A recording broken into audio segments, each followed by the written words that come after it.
Yo, what it do, what it is, y'all. It's your boy Telling Me Rock. You're now tuned in to the infamous No Filter Show. And as always, I'm joined by my great co-host.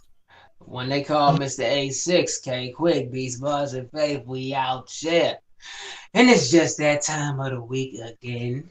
And it's going to be the same thing as it was last week. Next. Man.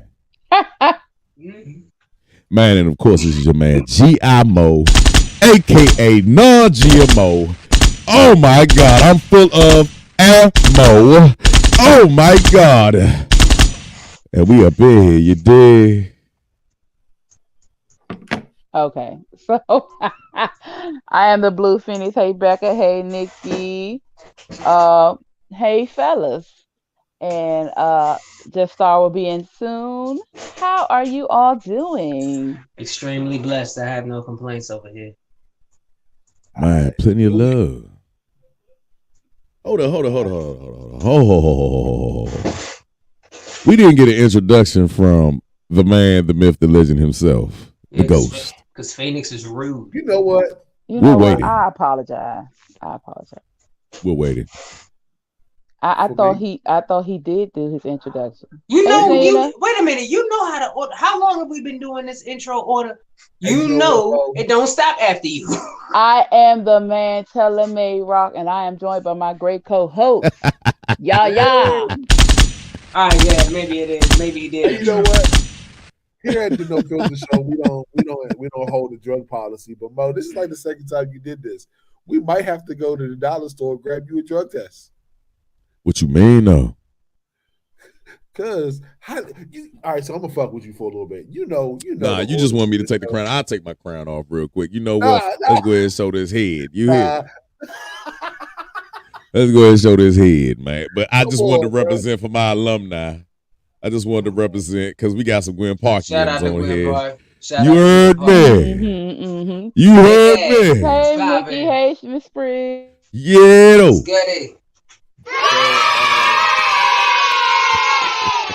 Y'all say y'all don't have no complaints and y'all doing good. Can I complain today? Let's hear the bitch in the moon.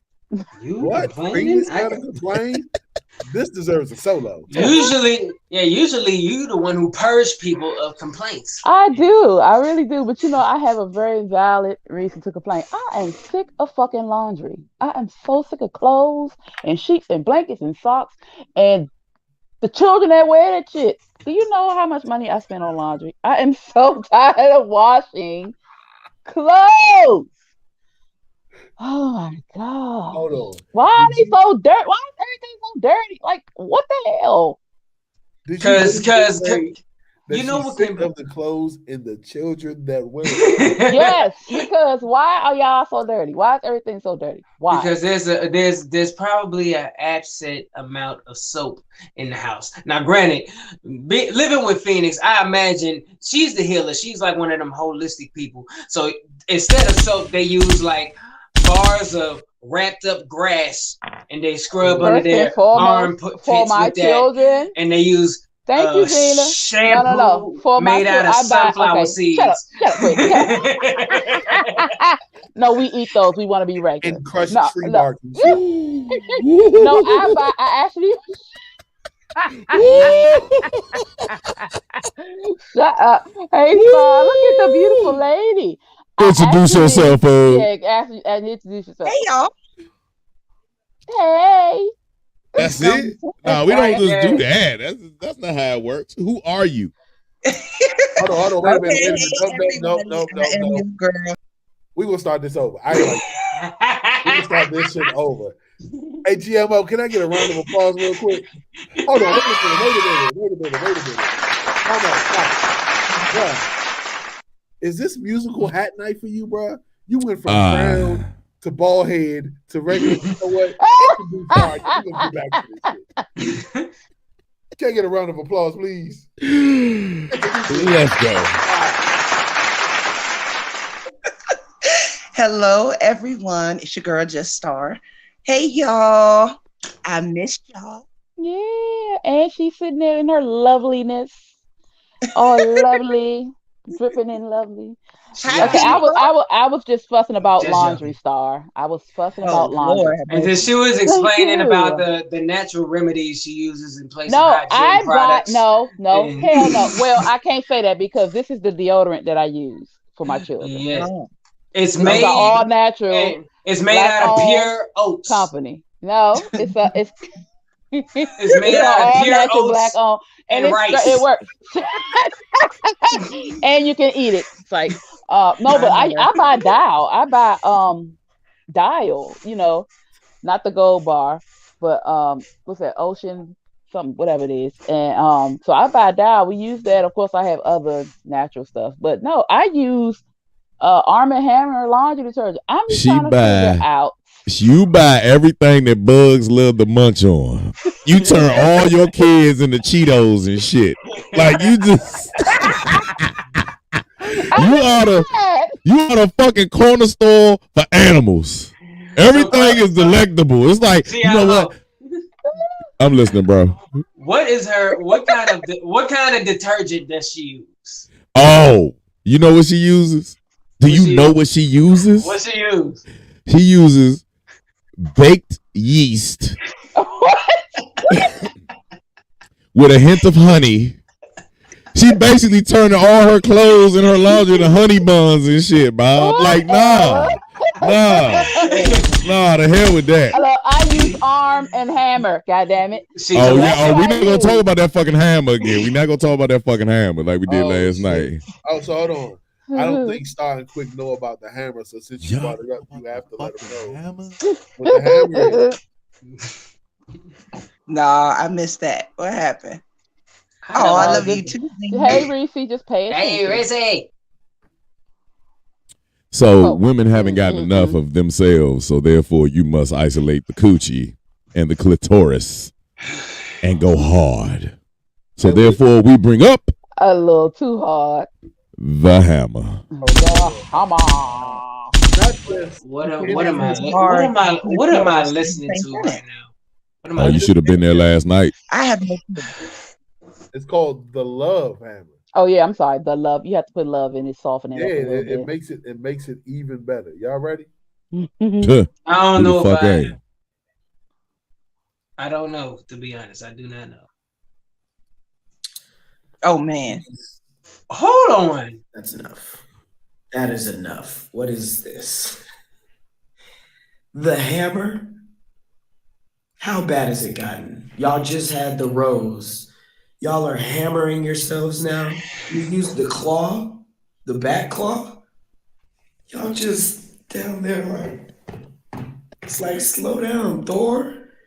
Jesus, we have no chance now. 21 functions, 3 speeds. Oh, and it's also a hammer. It's also the shape of a full hammer vibrator. Like, it's over. It's over for us. That seems like a lot. You trying to give yourself a pounding, a nailing, self-done, turning your stuff down there into a 2x4. All right, Home Depot. Have fun with that. No thanks. So which side do they use? All of them. Both, all of them, bro. The entire hammer.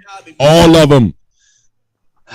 We went into detail last night that the back of the joint where you catch the nails at is actually bunny ears, and they do this. They hold on. Because you should have walked outside the corner last night at 8 o'clock, and you got the full story. Go back on the YouTube at Red Vision TV and pull up both sides of the coin. Sonya, hold up, Nikki. Hold up. No. Nikki said yes. Are you ready for that, Nikki? What? Come on, Nikki.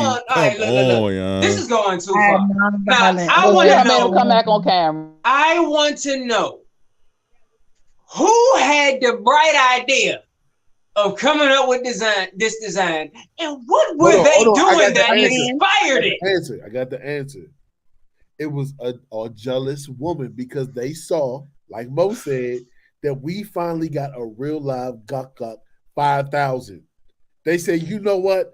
We gotta one up these battles. Can you feel it? Can you feel it? Can you feel it? No, not the thing, not the vibe. Let's chill then. No, actually started partying, bro. Look, me too. You feel me? I felt like we was at a pep rally. Absolutely not. Nigga, I was about to get up and walk off. No, sir. I took your hands and shit. Bro, Did you so see look. what Becca put? Did you see what Becca put up? What Becca put? I appreciate my walls as God intended. Hey. Oh my gosh. Oh my Yes, Becca. gosh. I think she was on the show last night. She had time to think about that. Like, yeah. So the ends, hey, look, and they make a unisex version. So one is blue, one is pink. Okay? And the end of the hammer is used for whatever pleasure. The end of You know what I'm the saying? hammer is the dildo. Yeah. What did I walk in on? OMG. Some shit you buy. No. Some shit you buy. Look, his chest spinning.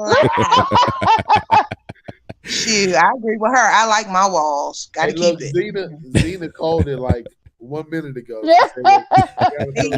Walk off soon. He left that. Look, he left smoking, the chest spinning, and everything. So, Star, before we introduce our guest in a few more minutes, how was your week? It was good.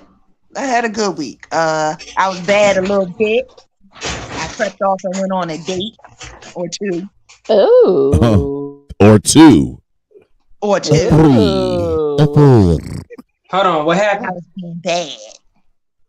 What, why is going on a date being bad? She's so bad. Explain. It's good. Please share. She got something. That's why she was being bad. Oh, she said a That's date. why she on camera. Oh Nigga yeah, not- she was feeling herself today. That's Motherfucker knocked the hairstyle back in her. My what? why.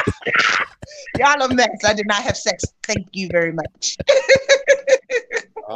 Anyhow, I want to get into Y'all that need too, to y'all. leave But Star never mind. alone, I'm gonna okay? leave it alone. wait. Leave Star alone. Aside from the dramatics, Star, you were featured on another show this past week. Talk about that a little bit. Woo! Okay, shout out Aye. to Simone Lawson. He has a show called A Podcast. We talked about raising children and books, poetry, movies. Like we just touched a little bit on everything. It was a lot of fun. Part 2 coming soon. It was a wonderful interview. I really enjoyed it. Yeah, I was nervous as hell. No, you wouldn't. Like, oh my as soon as he got you talking, you wouldn't stop. That's what you think. That's a side effect of being nervous. It's like, he's 18. He's just becoming a young man. So you still got to feel like, okay, what am I going to say and what can't I say? So, like I said, I was a little nervous, but it was okay. I held my own. Good job. You did a great job. So you had to hold back your cuss words? I had to hold back my cuss words. I had to be careful of how I was explaining things. Y'all got to remember, I do this with y'all. So I'm fine with interviewing somebody. This is like my first real interview. So I was really, really nervous. Well, you know what, Star? You just made me feel real bad because when we got interviewed in the show, so we said some pretty ratchet things on there. Oh, I didn't hear you. Say it again. I said we said some pretty ratchet things on there, so you know. Did you? Oh, you're right, bro. Look, yeah, we I kind of played the back. Let's just say I learned some stuff about GMO that he would have never told us here. I will say that. I'll say that much. Just when you think that. And I will say, I'm sure Timon needed immediate therapy after that particular episode. Just when you thought the onion had no more layers. I think he took it easy on me. I feel like part 2 is gonna be a lot more hot seat questions. Oh no, I'm gonna talk to him. I'm gonna make sure the questions is right. We're gonna preach. We're gonna pre-plan them. I'm gonna help. I'm gonna co-produce this episode. All right now, I'm gonna co-produce part 2. If y'all would pardon me real quick, if I could be quick, helping co-host or produce this show. I'm just gonna be quick, real quick. Talking to Timon. Okay, this is me talking to Timon right now. So yeah. We gotta talk about how that booty quit. Yeah. No booty questions. No booty questions. I was not. Look. That's all. Yeah. How do you wipe your ass? Yeah. Oh my God. I Why do you guarantee. sound like Count on Sesame Street? I'm about to say, personally, I don't sound like that. I want to smell your queef. And secondly, there were not going to be any gluteus maximus questions, if I may be politically correct on that. There will be no questions about the glutes. Yeah, crazy. A mess. Crazy as hell, man. But look, why everybody got quiet? I just want to let everybody know that the No Filter Show is now officially streaming on Twitch. I'm looking at the numbers. Yes, indeed. A couple people that's tuned in. Tuning in. Of course, as always, on YouTube and Facebook. We're still trying to work out the bugs so we can get these viewers on Instagram. But it's coming. But in the meantime, do me a favor. Y'all go to the Red Vision Cinema website / the No Filter Show. Check out there. We'll be uploading some exclusive content. And we're going to create a members only section. That's when you get that exclusive content. The behind the scenes. You might see some exclusive interviews with some important people. I don't know. But it's on the way coming soon. We are waiting for our guests to tap in. We got Reverend. Who we got? Reverend Leland Core. There we go. And he's running for mayor in DC. So this is going to get real good. So everybody that's from the DMV or specifically from DC, I definitely want y'all to tap in. Here's your chance to pick this man's brain to get a chance to know exactly who you are voting for. But while we wait for him to log on, let's just go ahead and say social media is about to get real crazy, y'all. Elon Musk bought Twitter for $44 million. He will make every cent. He will make every cent of it back. Real talk. Do I sense competition? Well, there's always going to be competition, you know. Hey, Mally. I will say this. He is definitely going to get a return on the investment because everything in terms of media, especially politics, is showcased on Twitter, especially all of the as accurate or as like breaking news can get.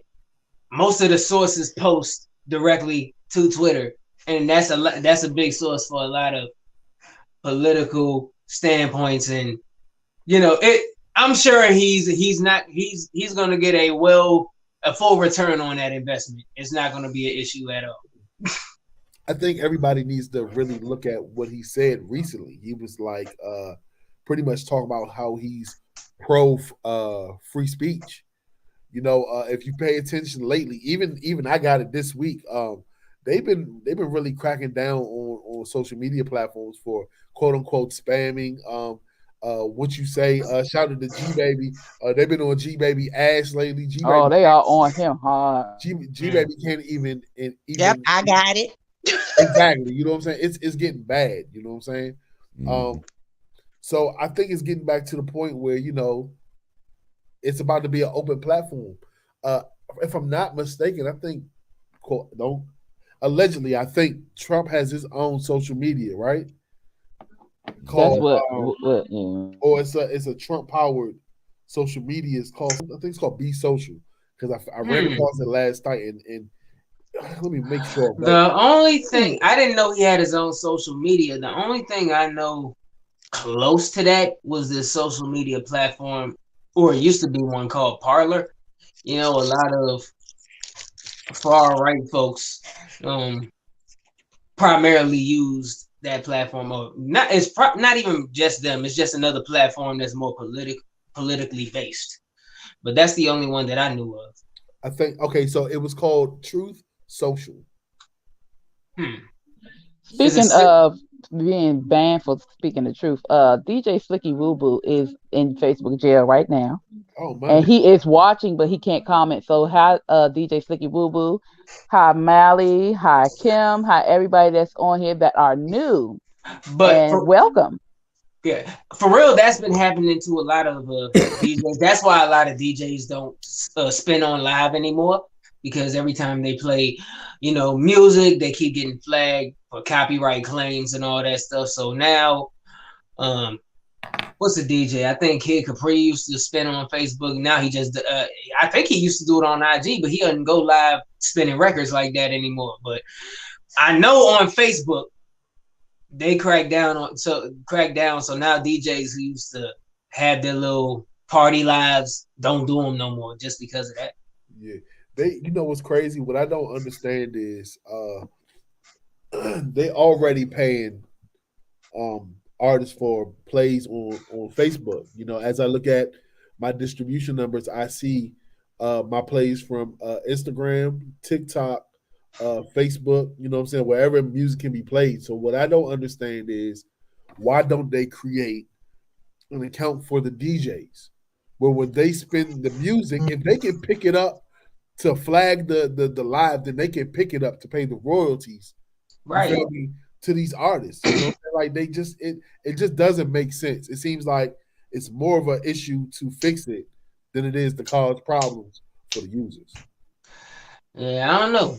I really don't know. So hold on. Mally Robinson said we need to make our own black platform. Actually, there is a black platform. It's called Melanated People. I didn't know that. I didn't know about that. I found it during the pandemic. It's okay. It's not bad. It's not as advanced as Facebook is. That's what I compare it to. It's not up to that standard, but it is one. So if y'all want to, check that out, go ahead and check it out. Melanated People. All right, we got our guest that just popped up in the back. Weezy, are you there? Is anyone there? Oh, I'm right here. Yeah. Stars touching up her makeup. Okay. Well, look, Bob, we waiting for the ladies to get back to it. I'm gonna go ahead. That is so terrible. I'm not touching up makeup. I am rolling up a blunt and getting ready to open my 211. That's what I'm doing. Okay. Uh-oh. Thank you for being very forward about that. But anyhow. Okay. So look, real quick, we gonna go ahead and get ready to introduce our guest. We have Reverend Leland Cord. He's actually running for the position of mayor in DC. So everybody give him a warm, no filter welcome. Welcome.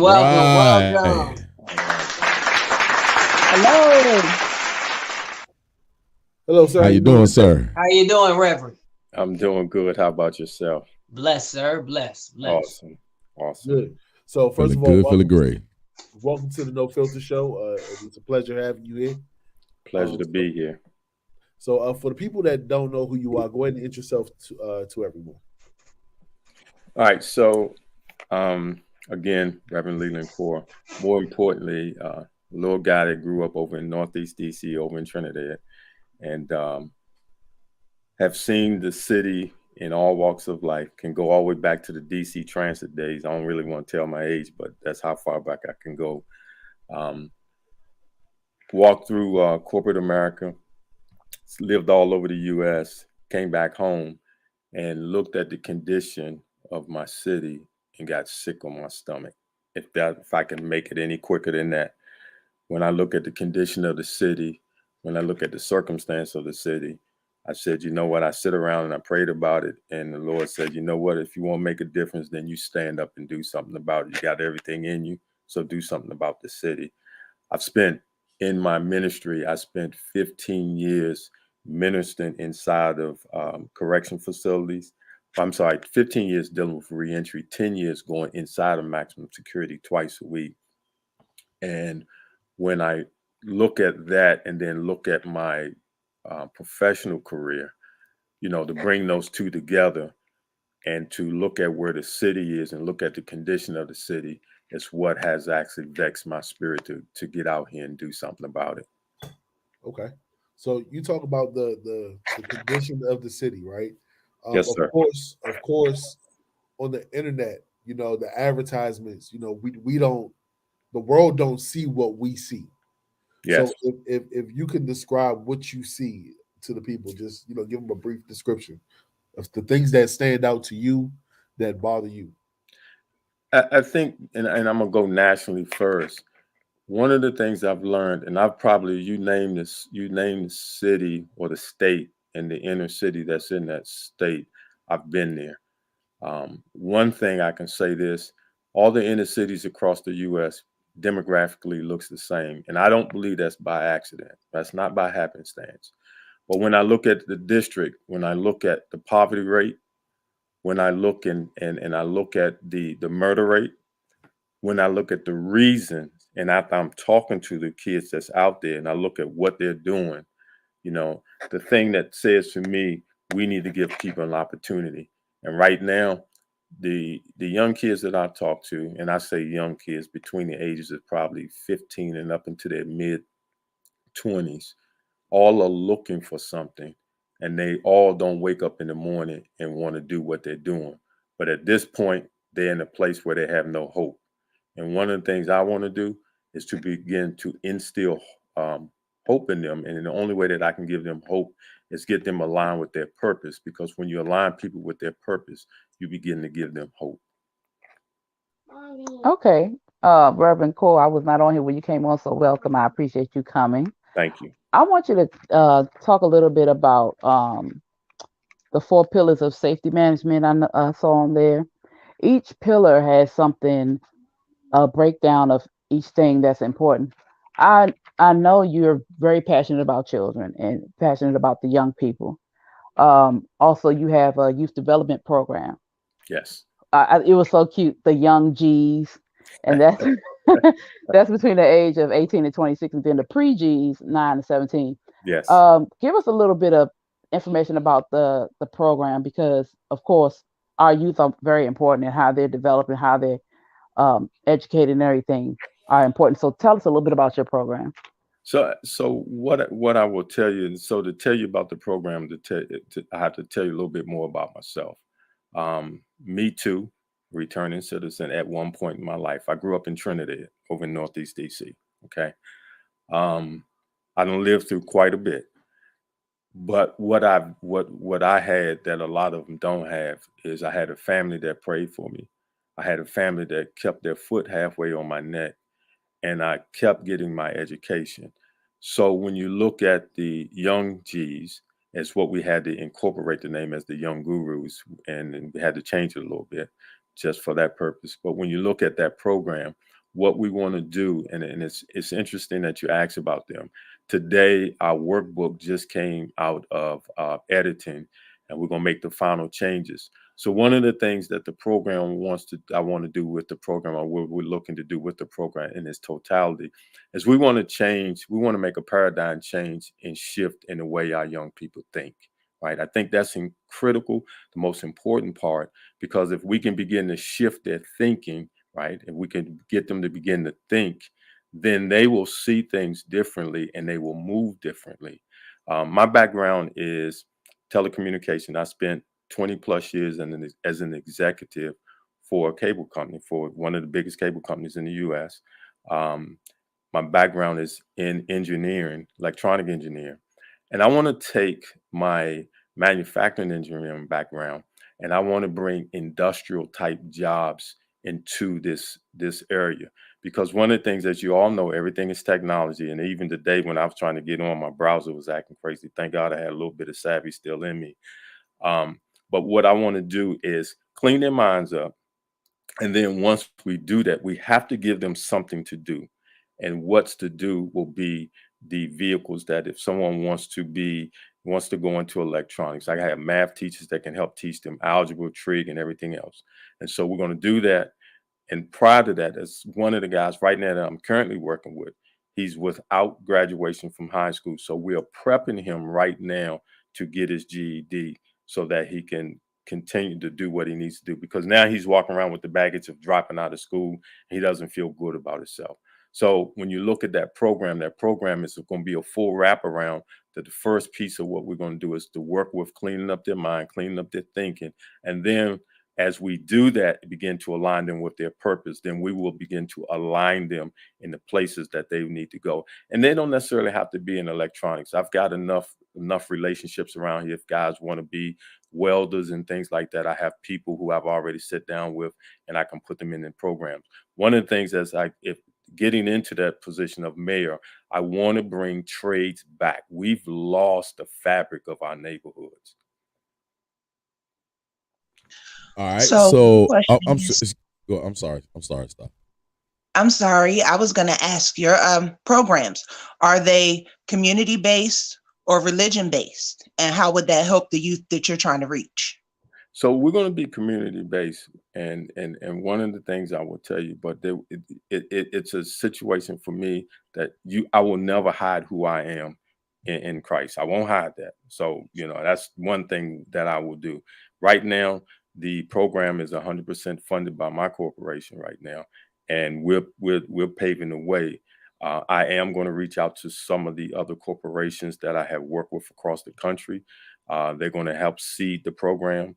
Because they believe in what needs to happen and what needs to go in the entire U.S. Right? I've lived in some of the most interesting places around the U.S. I spent a lot of time in Chicago. I lived out there, so I can definitely tell you what a war zone looks like. Now, with everything that you said, we have you and we have another mayoral candidate that are returning citizens. Yes. What made you leave the community in the first place? You mean leave out of the DMV area? The community, the very community that you want to support and that you're returning to, and you saw the change in. What made you want to branch out and figure yourself out? So I didn't leave until after I started my corporate career, and what happened is as I start to climb the corporate ladder, it caused me to leave the area to continue to enhance my skill set. So, I've been San Diego, California, Los Angeles, California, deep as the Rio Grande, as deep as Miami, Florida, and as up north as Boston, Massachusetts. So I've been all over the U.S., but my career took me out. And coming home, when I came home and I seen the condition of the city, I can't do it. So with that being said, within your programs and everything else, will there be like some type of enrichment, like something, going outside of the borders of the District of Columbia?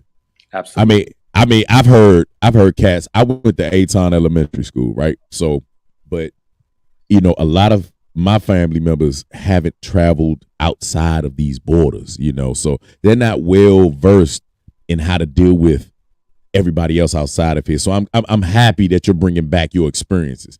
That's valuable knowledge that you have, Reverend. Yes. And how one of the things I'm gonna skip forward. I'm gonna go ahead fast forward. Excuse me. How do you plan on changing the minds of the youth? Because me, as a 41-year-old with a 21-year-old daughter, a 11-year-old son that happens to live in the District of Columbia, how do you feel, and what is your plans to actually change the minds and manipulate them in order to be positive? That's a great point. So, I am a certified mental health coach. I am an NLP practitioner. So I actually study brain waves. I understand, the acts of what we do, why we do them. So the great point is, for me, the first thing is I stand on this creed here. People don't care what you know until they know you care. So in the process of me working with them to display love, to display some honor, and more importantly, to get trust. There's the young man that I'm working with right now. His pastor, he joined the church after me. His pastor is so elated because they've been trying to get him off the street. But he told his mother that I can relate to him.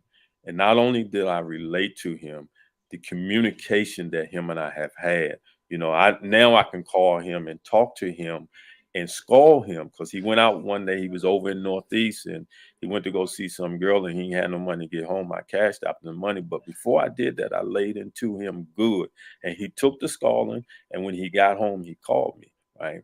But I couldn't do that initially. So I had to tread lightly up front, get the trust, get the communication flowing. Once he saw that I cared about him, he opened the door for me.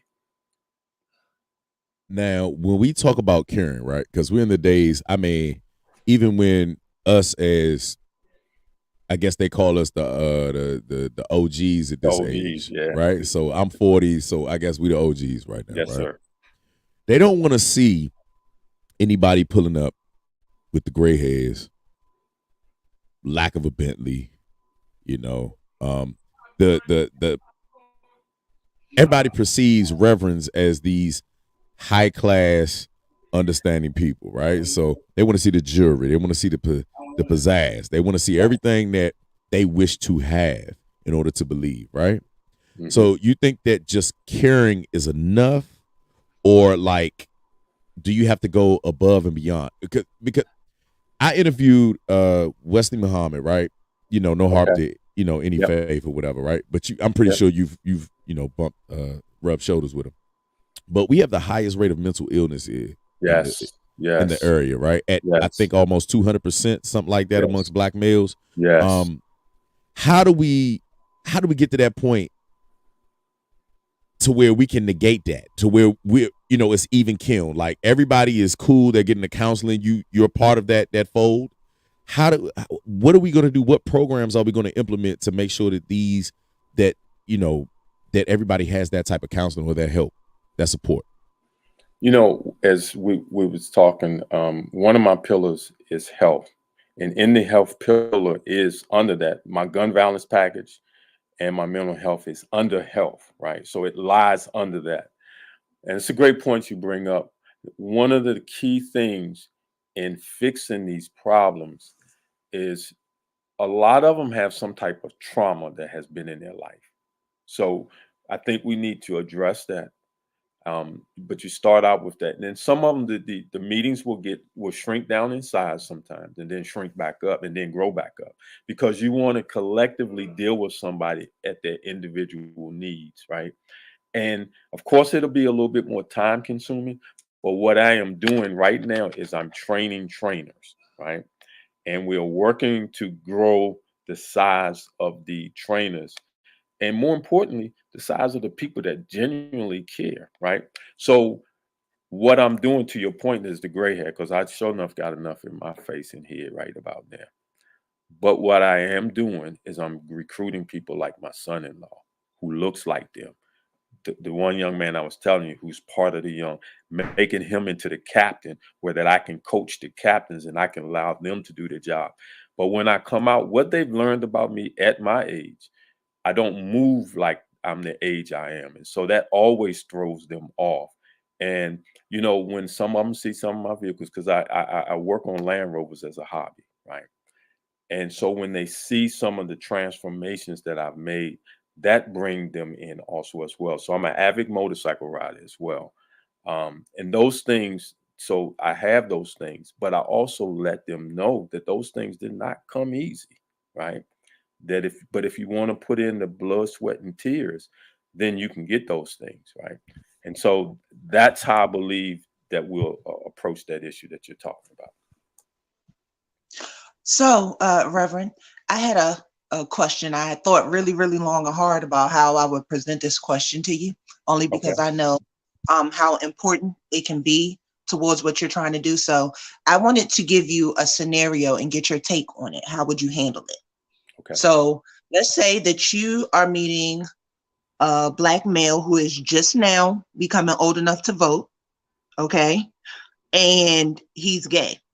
So you're on your campaign trail and he wants to know what you can tell him that would get his vote, because he assumes that because you're a pastor, you'll have a problem with him. How would you handle that, team? It's a great question. Someone asked me that yesterday, because I was on a forum and they said that when they got to that point, they cringed because they didn't know how I was going to respond. At the end of the day, people are still people. And then when I look at who I am in Christ, at the end of the day, I'm called to love people, right? And despite of their sexuality, I still have to love them. And here's what I'll tell you that I know. I've worked with a few people who have been gay in the prison system, right? And when they talk to me about how they ended up there, the stories are so sad, right?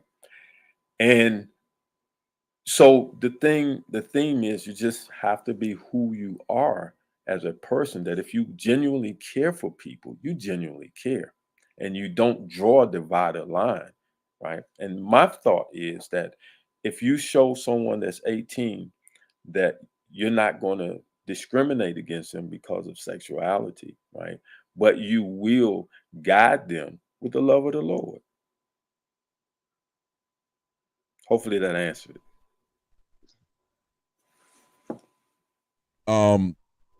Also, Phoenix, go ahead before I ask. No, go ahead. You fine. I'm not gonna forget. While we're on that, showing love is just not enough. So now we got to go through everything. We got to have this big spread, right? This is a Thanksgiving dinner, right? Okay. So you show the love. You've done everything. You've given all the hugs. You kissed all the babies, right? Now let's get to the actual agenda and everything that you said that you plan on doing. So what caught my attention was the industrial jobs and the trades. With a gentrified DC, how do you plan on making that happen? Because they removed it from Maryland schools. They've done everything to remove trades, period, throughout America. No longer will you be able to work on cars and figure yourself out in wood shop and things like that. But you know, what is your plans for that? You know the money is there, right? Of course it is. Okay. Right? So, the money's there. All right. So you know, I think the way that you get that money back and you get it back there is for me, I'm not going to stop until it happens. At the end of the day, I hear what everybody's saying, but DC is the platform, right? And so if it's been removed and now it's being removed across the nation, because it is, right? It needs to be re-invoked back into the nation, right? Because if you look at incarceration, when you look at education, when you look at the level of education of the Black people coming out of the District of Columbia, now just keeping it real, because I can do that here, right? When you look at the level of education of our people graduating, right? Third grade reading and comprehensive level, that is a problem. And there's nothing they can do to stop me from getting the proper education to our kids. Nothing. Well, I'm glad you said that, because one responsibility as a mayor is to do legislation, and you can go through the council or directly to the president. So if you really wanted to do that, you could make a legislative proposed law and do that. But we're just gonna leave that on the side. Okay. So about institutionalization. Yes. You were talking about that as far as education, as far as the students. And I think we're talking a lot about the children because they are our present and our future. Yes. And the way things are done now is a lot different from when we were in school. And so one of the responsibilities as a mayor is to appoint someone over the board of education, to appoint someone over, and you deal with budget and everything. What is your plan as far as, and why did you use that particular word in the institutionalization? Because we're not free in our minds. I can allow you to come home, but if you're still incarcerated in your mind, you're still locked up, right? And I know it works. And for the share of saving names, I've had people that I'm still working with right now that's in Georgia, that's upstate New York. And the level of communication that I have with them over the phone, just talking to them and talking through their situation and circumstances to free their mind. That when you free someone's mind, then they can move out of their circumstance and situations. And that sometimes is the biggest challenge because they're stuck in the past, and they're stuck in a place, right? They're in a place, what I call in a place called stuck. But as you begin to work with them and free their mind, right? And you start showing them that they're not an accident. I don't care what your parents, or I don't care what somebody said to you, you're still not an accident. Let's work to get you where you need to be at. And that's why I say institutionalized, because it starts in the mind. It all starts in the mind.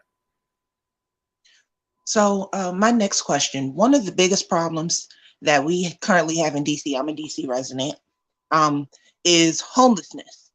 And coming from a person who has been homeless in DC, I've discovered that a lot of times the problem is stolen funds from government agencies. Virginia Williams, to name one, DHS, to name another. So my question is, should you become mayor, what parameters or what checks and balances will you put in place to ensure that that doesn't happen again? You know, that's a great question. To start, as you talk about homelessness, we all are one house fire. We all are one situation ourselves from being homelessness, right? And so I keep that always in mind when I make decisions to do something for the homeless, right? Everybody that's homeless is not lazy, right? So one of my biggest things that I had to do as the cable company that I work for as an executive moved me all over the country. I was kind of labored to clean up, man. One of my biggest things about me is financial accountability. I am so upset with the district and the way they manage their funds. I actually, on the last call we had, the debate we had, one of the things that we talked about finances, and as I start to look at the district finances, so each department head will be responsible for every line item. Those line items should roll up to their final number, and each department head final number rolls up to me, and ultimately their scorecard becomes my scorecard. So I am a Six Sigma black belt a Six Sigma green belt working on my black belt. And so process improvement is what I do. And financial accountability, there's no way that I could have turned in a broken budget and thought that I was going to be able to get away with it. So the level of accountability and the level of transparency that will be there, we will have quarterly and monthly financial meetings with each department head. That's important because DC, whether people know it or not, has an $8.8 billion budget per year. Yes. So there is no excuse as to why none of that money can be put toward unhoused folks. So. Absolutely. Reverend, I have just one more question before I get out of your hair. I know that I probably asked you maybe semi-tough questions, so this one is a fun one. What came first, the chicken or the egg? Oh my God, the chicken came first. Got to get the chicken. You got to get the chicken to get the egg. Okay, thank you. But then where did that chicken come from? Well, we gotta inform them, but we gotta have fun too. Yeah. Well, Reverend Cole, thank you so much for coming on our show. What do you want to leave your potential voters or just anybody who's listening? What words would you like to leave for them? So we had the Anthony Williams fiasco with my petitions. So what that means now is that now I'm actually a write-in candidate. I'm not concerned with it. But what I will say to everyone that's listening, a lot of people have said that we don't know you, but we know this person, we know that person. And we say insanity is doing the same thing, expecting different results. We keep putting the same people over and over back in office, and we keep saying that there's going to be a brighter DC. Well, when I checked the records and looked at the budget in its totality, looked at what should be homeless, what should be affordable housing that's not affordable, it's the same people that's running for mayor, that's the same ones that have driven the city in the ground. And just like Ms. Starr said, the money is there. The heart of the people that's in charge is not there. And I think that is the problem. And I said to everyone again, my heart is in the right place. I was raised that way. I got off track, but I know how to get back on track. And at the end of the day, I want to see people do well, live well, and be well. And that's what I say. And I say it again, people don't care what you know until they know you care. That was a wonderful and kind way of saying what you said, Reverend Core. And we just want to thank you again for gracing us with your mission and spending time with us tonight and bringing your folks with you. And we appreciate them for watching, and we appreciate you, Reverend Leland, for coming on. So you all, you know, if you want to vote for Reverend Leland, write them in and pick them. And when is the voting day? The voting day will be June the 21st. And can I say one more thing? Absolutely. So I told you guys I'm an avid motorcycle rider. And I don't want to belabor anybody. We started last year, we did our first motorcycle rider piece. Now I call it a rider piece. So June the 11th of this year, we're going to do our second annual rider piece. And we're not just going to assemble and ride and leave away, but it's going to be the launch of some additional programs and additional communications where I can get the OGs around the city to begin to help. My crime bill will institute a 60% reduction in the crime rate. 60%. I said it right. That is different. That's major. That sounds like a guarantee. Absolutely. And the fact that you are tapped into the streets, we really appreciate you, Reverend. Thank you so much. Much love. Now we have you on the banner right now, where everybody can reach you at. But are there any other platforms that people can reach you at, even the youth? You know, they're Instagram based. Yes. Do you have all an my Instagram handles? page? All my handles are Core for DC Mayor. So you can get me on YouTube. Please look at my YouTube channels, Core for DC Mayor. My Instagram, Core for DC Mayor. My Twitter, Core for DC Mayor, and my IG the same. And then I do have another YouTube page that if you need to be spiritually led, it's Reverend Leland Core. All right, and Miss Nikki and Miss Kim, if you can put that actually on Facebook in the chat right now in the live feed, we will pin that and make sure that you put all of his tags and his handles. Okay. Yes, indeed. Well, we thank you, Reverend. Again. Yeah. We're not gonna hold you too much. Yes, and sir. Since this is a DC election here, I actually am lobbying for them to serve wings and mambo sauce at the voting booth. All right. Oh my gosh. Then they're gonna erase everything, bro. They're gonna have greasy fingers, bro. No, that's complimentary for the vote. You cannot be cracking wings at the. You know how expensive them chicken wings are. I don't think that's part of the budget, but we're gonna leave that alone, bro. Yeah, Hey, look, I stuck up for you on that one. Donations. Right. We accept donations. It goes to the mambo. It goes to the mambo sauce fund. Amen. Well, we thank you again. Okay, thank you. Thank you. All right. Have a good night. Much love. All right, much love back to you. That was real. That was Valerie real. said she got you for the wings. Hey, I'm gonna tell y'all this. If y'all go to vote this coming season and there's mumbo sauce and wings at the exit, y'all better know where it came from. Hold on, And wait a minute. I will accept all thank you letters. Wait a minute, quick. Hey Mo, and now it's time to reflect. You may want to be careful about claiming that because not all chicken wings and mumbo sauce is good.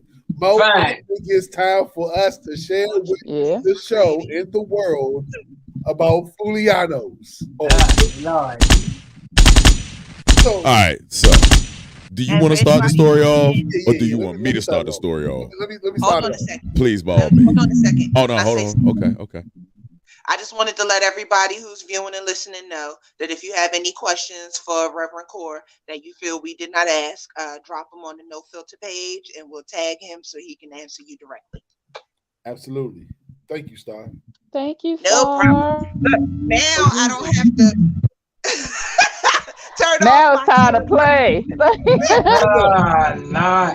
So look. So how y'all gonna just convert the Senate right after Reverend League? Hold on. Hey, he said he loves everybody. Wait a minute. I'm a sinner and God still loves me. That's all that is. So having a drink is not a sin. I'm not drunk yet. So you know you what do I want to complain about? It's time for me and my light-skinned compadre Mo to talk our shit. So I moved to Mocha. You know what I'm saying? It's not many carryouts.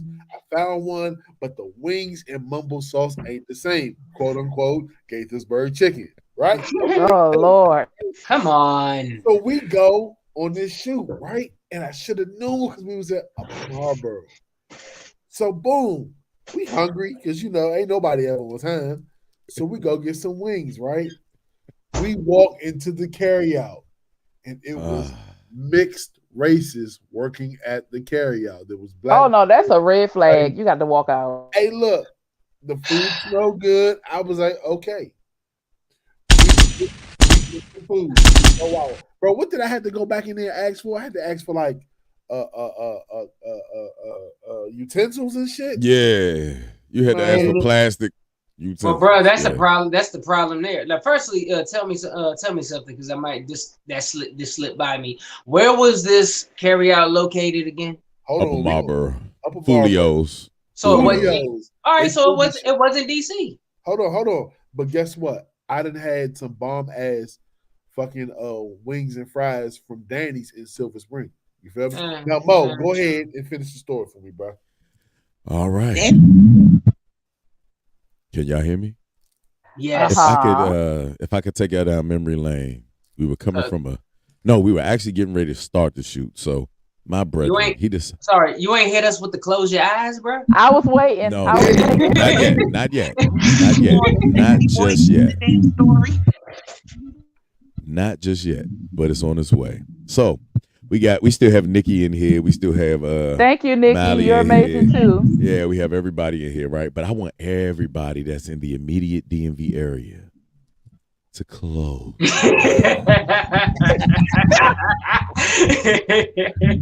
Now, first and foremost, I warned my brother. I said, "Are you sure?" I said, I asked him 4 or 5 times on the way there. I'm good. Like, we really don't need this right now. I don't think we should, right?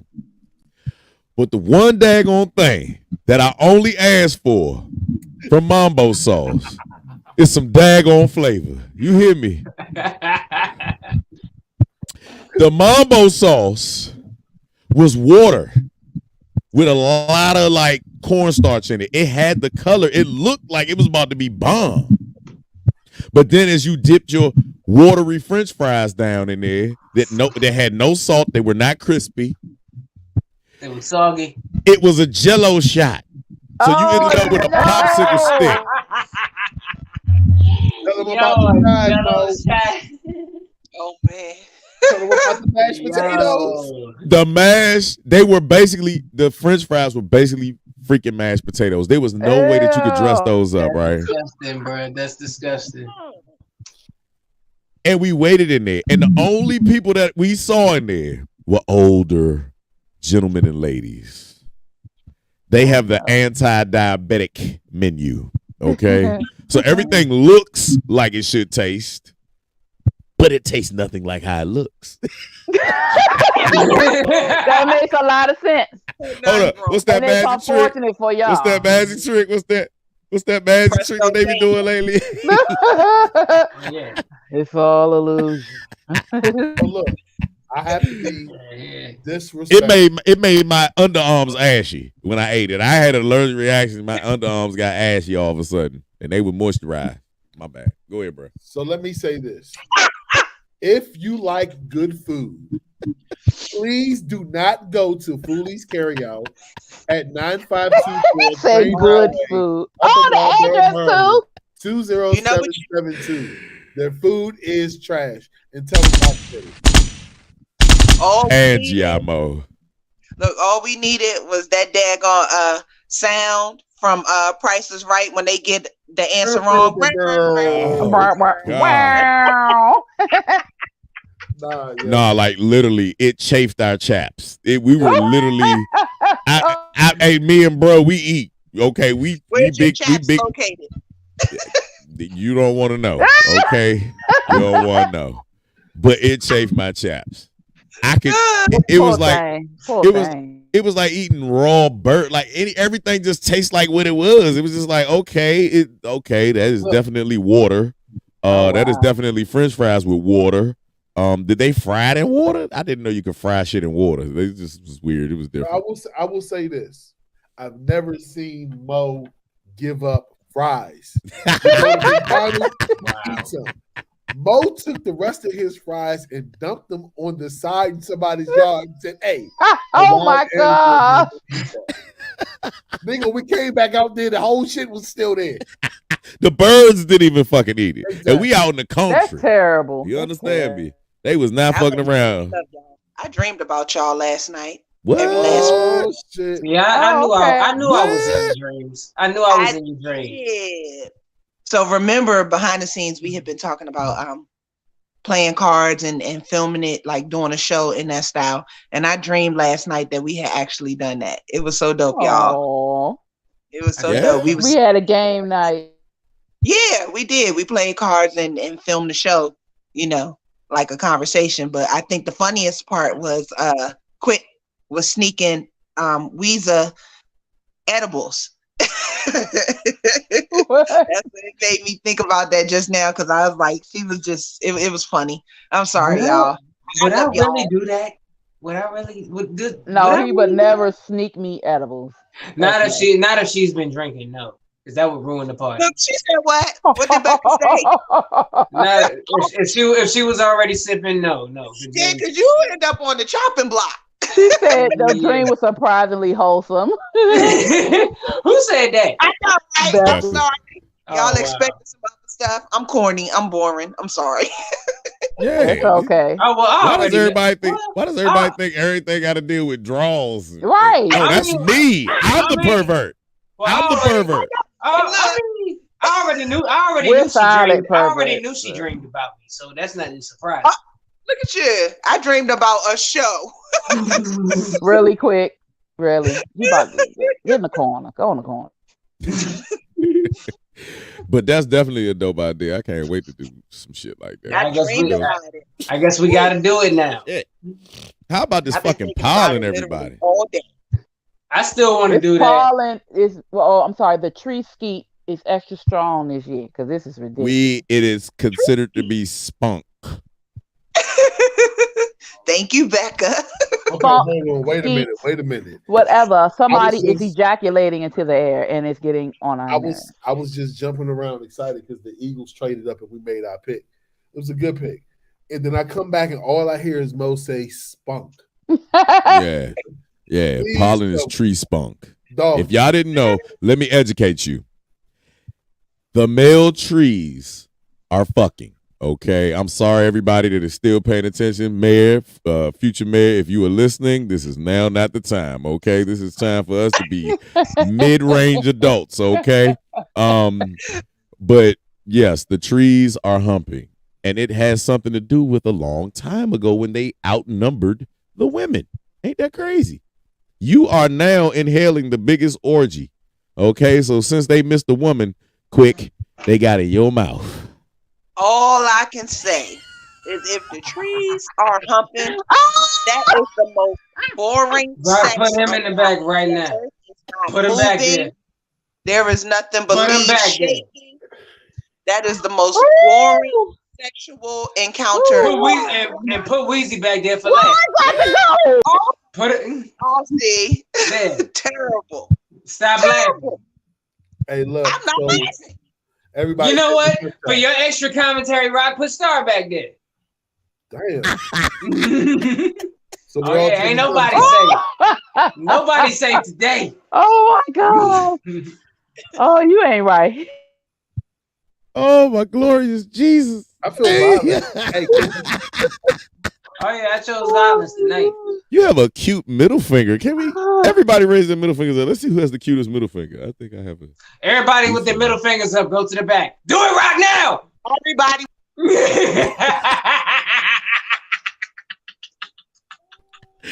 Get rid of this man.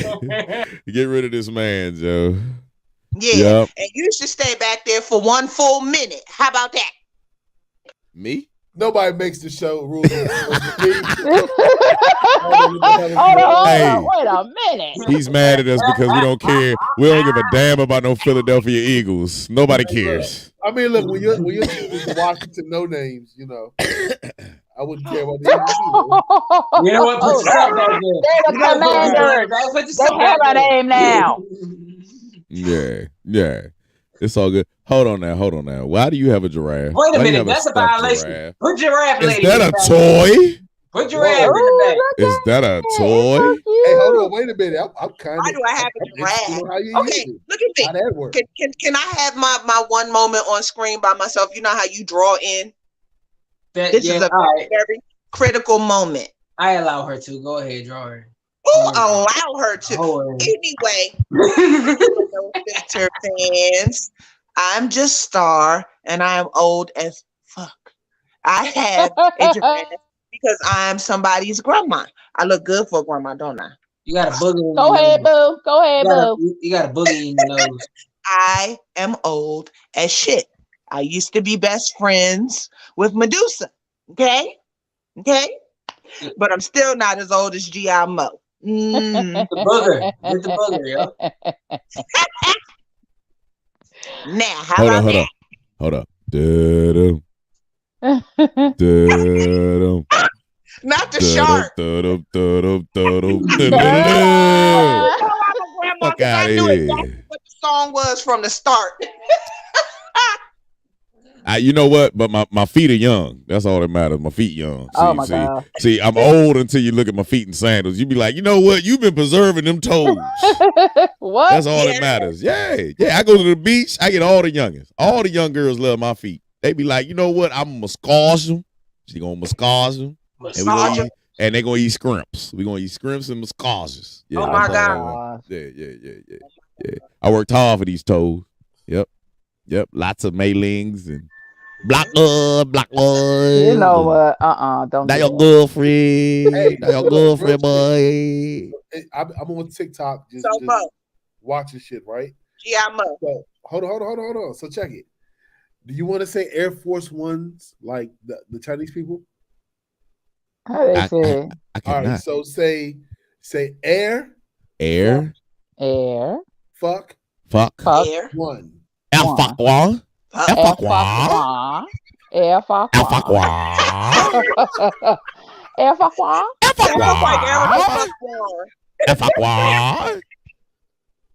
What the hell is happening on this show? We're actually having a behind the scenes of how we do when we're off camera. Right. Now, Star, what the hell was you about to say? I don't remember. So she got the fuck one.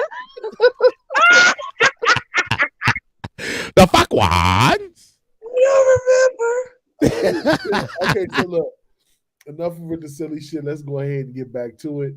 Hey, GMO, you had a weird story about this man from California, right? Yes, sir. Let's get into it. Are you moving from Florida? Man, so a man was arrested for threatening to bomb Merriam-Webster over trans-inclusive definitions. Pro-trans definitions. Girl, woman, and guess. And I want y'all to guess because our most prestigious guest that just left had a certain hat on it. If you could tell me where that hat was located at and what baseball team and what region that is located at and what state it's from, you might just win the prize. And I will give you 5 seconds.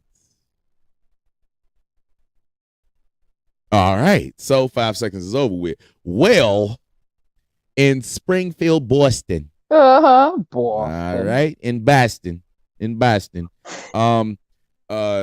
is his name? 34-year-old Jeremy David Hansen threatened to hunt down and shoot workers of the oldest dictionary publishers in the U.S. Who knew that the Webster's Dictionary was actually founded in fucking Massachusetts? Yep. And they got an office in what? New York, right? I guess so. I think it was both the offices were closed for 5 days because of the threats, the bomb threats and the shootings. I wonder if they got paid while they was on leave. That's a great question. Man, he's saying that it's anti-science.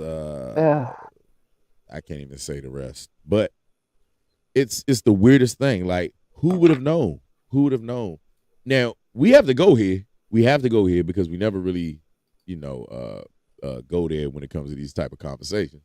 But thank you so much, Mally. But we never really go here.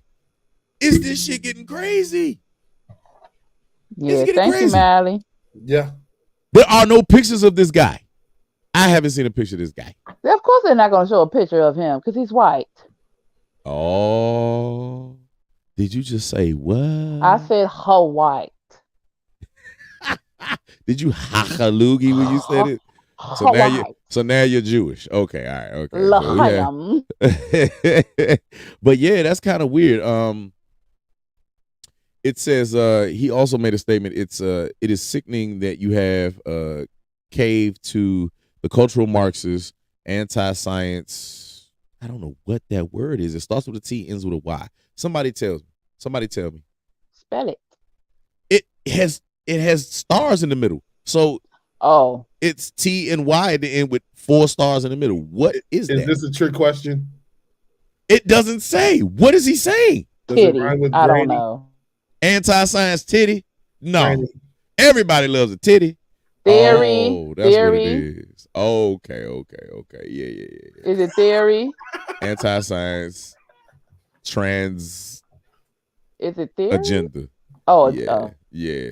And alter the definition of female as a part of the left's efforts to corrupt and degrade the English language and deny reality. Well, unfortunately, sir, or ma'am, or whatever pronoun you are, he, she, sherm. I heard today that they should be called sherms. Sherm. She, him, her. What does that mean? What does that mean? I thought sherm was a drug, was a slang for right. a drug. I thought it was short for Sherman. I don't know. No, the only Sherm, like I thought that was water they were talking about. Yeah. Well, they've adopted a new pronoun and it's gonna be called Sherm, right? So she, her, him. All right. Well, Mr. Jeremy, Mr. Jeremy Hansen, we haven't had much background on you, bro. So we don't know like where this is coming from. And the least of your worries should be that. It should be that. So I got a rant. I wish they would bomb the Popeyes out here. Pause. Real talk. So I have a question. I have a valid question because I had to talk with my daughter, and she went to school with one of her friends, and I was like, "Who did you go with?" And she was like, "It was me and this person's name." So I was like, "Okay, is this person a boy or a girl? Because I need to know who you're walking with, And she was like, well, they identify as, and that's where we had a problem. Oh, wow. Because I'm like, well, no, fuck what they identify as. What is it? You feel me? And, out of respect to her friend, you feel me? It was hard for her to say the opposite of what they identify as. So my question is this really going too far? Because, call me old school. You feel me? Call me an old head, but I was raised, if you're a boy, you're a boy. You're a he. You feel me? If you're a girl, you're a girl. You're a she, you're a her. You feel me? Like, why is it that they're allowing people to identify? Like, I don't get it. You feel me? I really can't wrap my mind around it. And no disrespect to anybody to identify, how they identify. Just me as a person, as Taylor Made Rock, I fully can't grasp it and really just be like, oh, okay, because if that's the case, then I identify as a box of cereal. The fuck? And you have that very right. What brand would you be? The damn sure ain't gonna be Fruity Pebbles. I'm going to the back. Well, let's go ahead and let's go to that New Jersey episode where a woman impregnated by a trans prisoner. There we go. Up in Clinton, New Jersey. Let's talk about it. We never got a chance to really rap about this. But these are the jail. Yeah. In Clinton, it was like two women, wasn't it? Yeah. There's a couple of them. So now we run into this weird line that we draw, right? So you get a 6'5" guy or former guy or somebody that identifies as such, and it doesn't take anything. My guy. Because I got a wig right here, and if I go to California, and I just decide to be a resident there, I get a $900 stipend. Like, every month. This shit is getting a little ridiculous, like real talk. Just because you want to hit whoever you want to hit. What Kendra. the Air fuckwads. Air fuckwads. But it is getting a little outrageous as far as like the rules are concerned. Where do we draw that line at, bro? Like, you know, bros and sis and whatever the hell y'all want to be called. What do y'all want to be called, ladies? Y'all want to be called guys? Y'all want to be my called niggas? Yeah, I'm bros. I was born a woman. I'm gonna die a woman. I don't need no extra pronouns or nothing else. While all of this is going on and everybody is coming up with new names for themselves and I'm non-binary and all this whole other mess, I'd like to know how our government keep coming up with money for all of these stimuluses and whatever, but yet still ain't got no money for reparations for our black asses. How about that? Yeah, that's how I feel about that. That is the killer. That is the killer. Even that's where the money going. Even bringing back the refugees from the Ukraine because they need new niggas. They need more people that. And I'm gonna tell you now, I'm disgruntled, and I would like to go on my tangent for a hot second, and I can go in ISO mode. You can put me in ISO mode real quick. I have been going and traveling around the DMV trying to find the perfect fucking biscuit at goddamn Popeyes. Oh my God. I have been trying to find the perfect darker than me chicken at Popeyes, okay? I am so sick of walking in the fucking Popeyes and all the Hispanic homies is in there. That's true. You can't even see them cooking because they're so little. They can't even reach the little grate to dump the tenders in, and everything they dump is lightly fried. Okay? If they knew anything about black folks, we like everything fried hard. We don't want to taste the juiciness of it. We don't want no pank. We don't want nothing involved when it comes to our damn chicken. You understand me? But the one thing that I caught and shout outs, and I mean big ass shout outs. Hold on real quick. Big ass shout outs to the Alabama Avenue Popeyes where they still got a nigga cooking in the back that's 6'8", no teeth, and got gray cornrows. Man, that was the best fucking chicken ever. So, government, I see what y'all doing, y'all. We are not trying to have fried kale and all that bullshit. I don't know how they eat in the Ukraine, but I'm pretty sure it ain't how the fuck we eat here. Okay? 1 tablespoon of salt does not flavor the whole batch of chicken, okay? It just doesn't fucking work like that. All right? We're going to let that idea go of inviting people over here before you give us black people reparations, okay? Back to your point. Sorry, I had to go on that rant. Translation. If it's not a risk of hypertension, we ain't eating it. Big facts. I need a blood pressure cuff after I eat my chicken. You heard me? Fuck you, babe. Fuck you, babe. All right, so I have, since we're talking about food and seasoning and shit, the wifey and I tried something different. We ordered from HelloFresh, and I kind of feel like I'm about to push for a sponsorship for HelloFresh. We got fucking 2 meals a day for 7 days. You feel me? Out of a box for $100. You feel me? We save 28% that we would at the grocery store. And I will say, like, it gives you the exact seasoning that you need. And I don't know. I hate calling this food what it is because either way you say it, it sounds weird. Either it's going to be a sloppy Joe or it's going to be a manwich. You feel me? But we had hell nah. Hell nah. So we had some ground beef sandwiches with sauce on it. You know what I'm saying? And when and I will say this, it was actually delicious. Some fucking gourmet shit with the exact seasoning, and I was actually kind of surprised. Like, so my question to y'all is: do we over season our food? Nah, fuck that. Let's go back to this manwich. That is nothing but a spaghetti sandwich. That's a spaghetti sandwich. It was you never made a ham. No. I mean, damn, manwich or sloppy joes. I make them from spaghetti sauce. That's a spaghetti sandwich. Well, I had sloppy joes. I just never called them a manwich. Look. Say it again, quick. Say it again. I don't want to say it again. Manwich. But no, hold Please on. say it again, quick. I'd rather Star say it. No, listen, I'm a fat boy. I won't. I'm gonna tell you like this. Thank you, Kendra.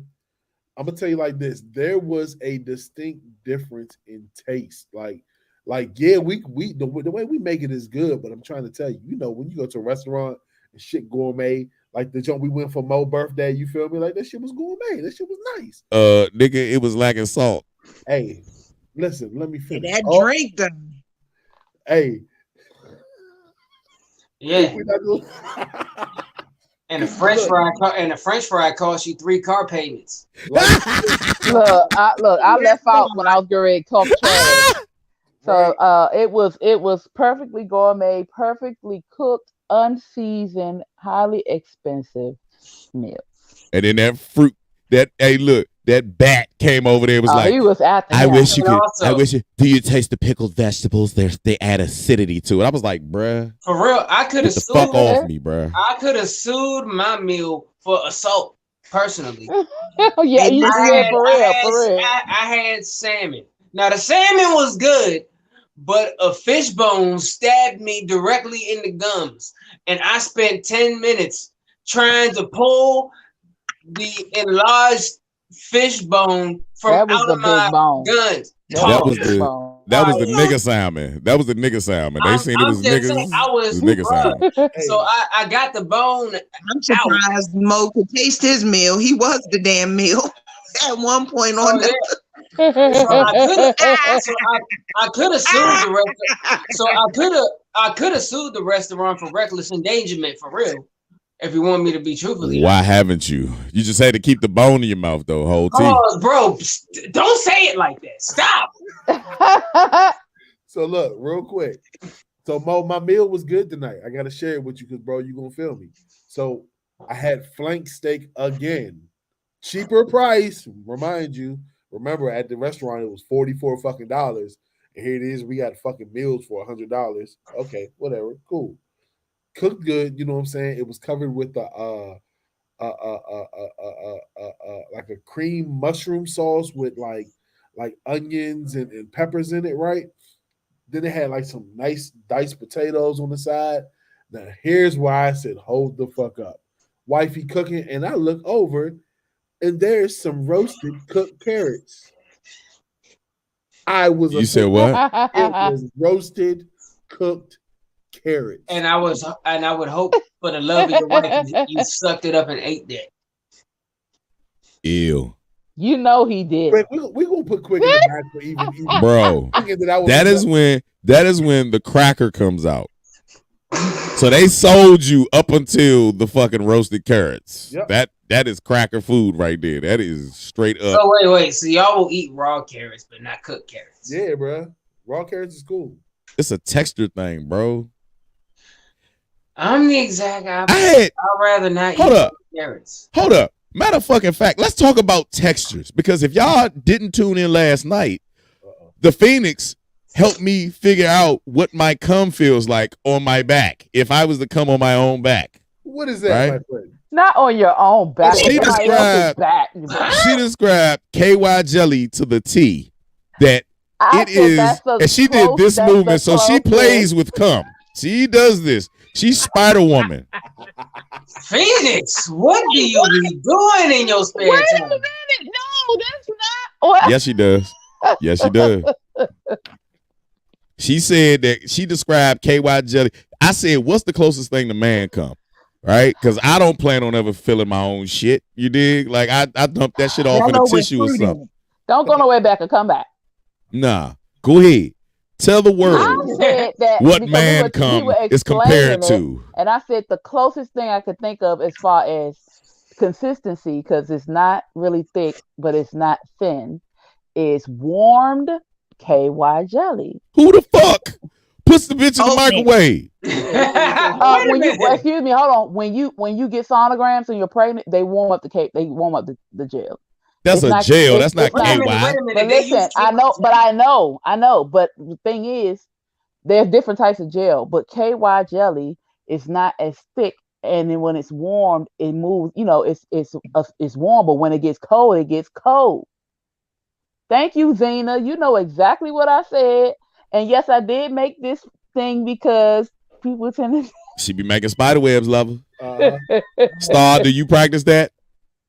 Practice what? First and Making foremost. spider webs. First and foremost, I Y'all be don't doing play the little. with the cum. What's the shoelace joint when you weave the shoelaces and shit? The She said the shitty hand sanitizer that stick you afterwards. Yes, that is the hand sanitizer that you just cannot get to rub into your hands. That's a perfect example too. Where the fuck y'all be getting shitty hand sanitizer at? Where? You ever been into a store? Where? You ever been into a Dollar store and Tree. you use the hand sanitizer and it won't rub in like it's supposed to? It's too many people. Nah, I ain't never been there before. I ain't pumping nobody else's bottle. Nah. Hi Nicole, how are you? It's too many pauses in this whole goddamn conversation. For once, I'm appalled. Well, appalled the minute that I have ever used KY, because I've been rubbing my own cum on my own you shit. You did not because KY is thicker. But what I'm saying is it is kind of that consistency. But Kendra it is the hand sanitizer because you cannot just rub cum into your hands. It's just not going to rub into your hands. It's just not going to rub into your skin. I just see that the train has officially jumped the track. What in the world, Kendra? Shout out to Kendra. Oh Rub my it in God. your skin, huh? You know what, Okay. Rob? It is a moisturizer. You know what, Rob? Put Phoenix in the back on Kendra's behalf. Oh, what the hell? Thank you. Wait a minute. Damn. That was Now, Kendra, that First one of all, was you just mad Kendra, because that was directed towards you. That was directed Don't towards get mad you, with her Kendra. because she has no problem playing in it. She do the one That's finger, directed maybe towards two. you. She might lick it a little bit. Don't All get right, mad. you know what? Put her back, Rock. She still needs some cleaning. Put her back. damn. Now, I want to know, the thing that I want to know is how often do y'all judgment on the texture of their cum and not by the character of their the character of it. No, but you know what? Okay, all right, I'm gonna be honest. Star, you are not gonna be quiet on this, okay? You are gonna talk. Now, there is some weirdness. Cum can have a weird texture and it can look weird, it can taste weird, it can just be weird. So what is the one time or a time where you seen it? You was like, what the fuck is that? Star. Now put it on the back. Okay, wait a minute. So now you got to be more specific. Okay, so let me ask you this. Have you seen any ejaculation that made you want to know what the hell they've been eating or how long has it been for them? Now, here's the problem. You got to think about who you're talking to when you pose these questions. Are you asking me about cum or jizz? You know what I'm asking you. Huh? What you asking? You talking what about was the texture of the nut that the dude let out? It's okay. Because you act like you don't know what I'm talking about. I mean, listen. Okay, I've seen both. You got to be more specific. Okay, from the man. Quick, get up on the camera. I'm in your chairs, gentlemen. Jeez. We about to get rich. So they talking about how all cum and how good it is and shit. Look, we're about to find a way to extract ourselves into a bottle and make a specialty lotion. Oh my gosh. It will not absorb. It's not going to absorb. I'm talking about jizz, Star. I'm talking about jizz. What? There's a difference? You got we come, you guys jizz. If we mix it in with some lotion, break it down, it's still going to be a layer that just will not absorb. Guess what? So we're going to advertise it as it gives you a protective layer. Oh, that's bullshit. Oh, hell no. Don't say that, because that reminds me when my mother used to put Vaseline all over my fucking face. That's exactly how it's going to be, because Vaseline never going to wear it. And you... Okay, to answer your question, it was kind of chunky.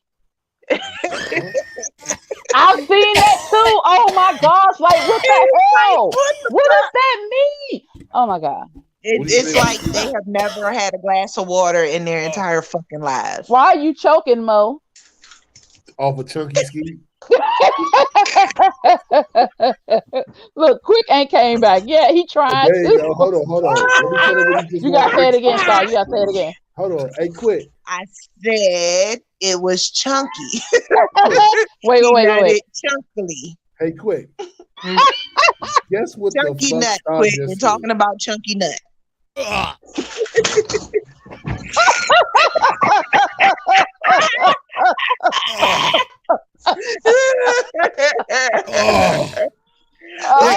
That cannot be real. It is real. You are lying. That cannot be fucking real. It is real. I've seen it myself. No, it's real. It's real. It is real. I've seen some with some lint. It comes out like this. Listen. Yeah. All right, I'm going in the back. Don't you leave me, motherfuckers. Nah, nigga, Don't you fucking leave me. I left y'all. Sound like somebody beatboxing. No, not like progressive soup, Zena. No, it's just weird. It's like, oh, you know how you get at the end of the lotion when it sit there and it dries up. It was like that. Come on, Bob. Yes. Yep, it's just like that. I It's just told like that. y'all early on in the show, it's like Jell-O with fruit chunks in it. Yeah. You okay, bro? Yeah. She didn't say mayonnaise. Oh, it can be like that too. When it gets, you know how you mayonnaise sit out and it start changing color. It can like translucent a little bit. Yeah. Good, bro.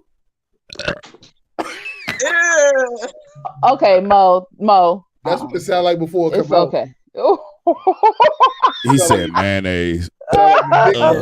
Okay, let's change the condiment. Oh God. Ugh. Not chunky. Yes, and yep, Zena. I mean, Kendra. You see, Zena. See that you got to be very descriptive with it. That is exactly what it looked like. But I think that's the worst I've ever seen.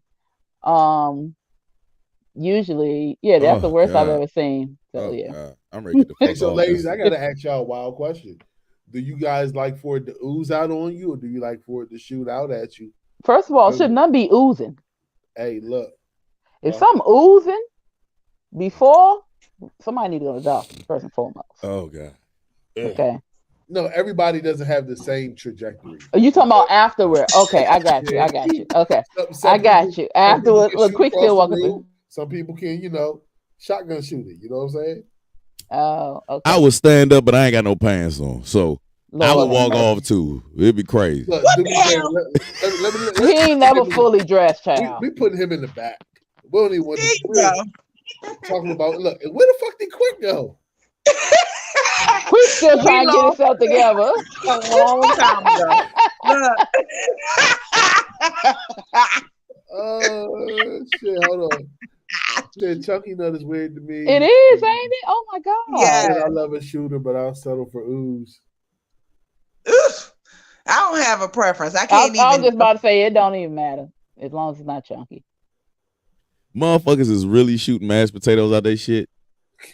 It's Elmer's not glue. Elmer's glue. You know, Elmer's glue had the chunks in it. Nah, that shit is really a thing. Yeah, the Elmer's glue. They need an early prostate It's not exam. that They thick, are going to be bad. They're going to be bad off in life if they got this shit. Some water. Hey, real quick, change your voice. I need you to do the mind of Quick real quick. You ready? Unicorn piece. Yeah. So, you telling me that out of all the things that you could be talking about, instead of my 1 million streams, we gonna talk about Chunky Nut? We gonna talk about cream of some young guy? Yeah.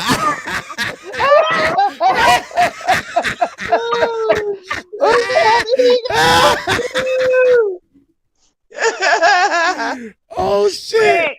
Some young guy. In his Air Force. Y'all remember the end of Titanic? Y'all remember the end of Titanic when she was left on the damn door by herself? Quick! Come back! Oh my God! Quick! Come back! No, you gotta reach.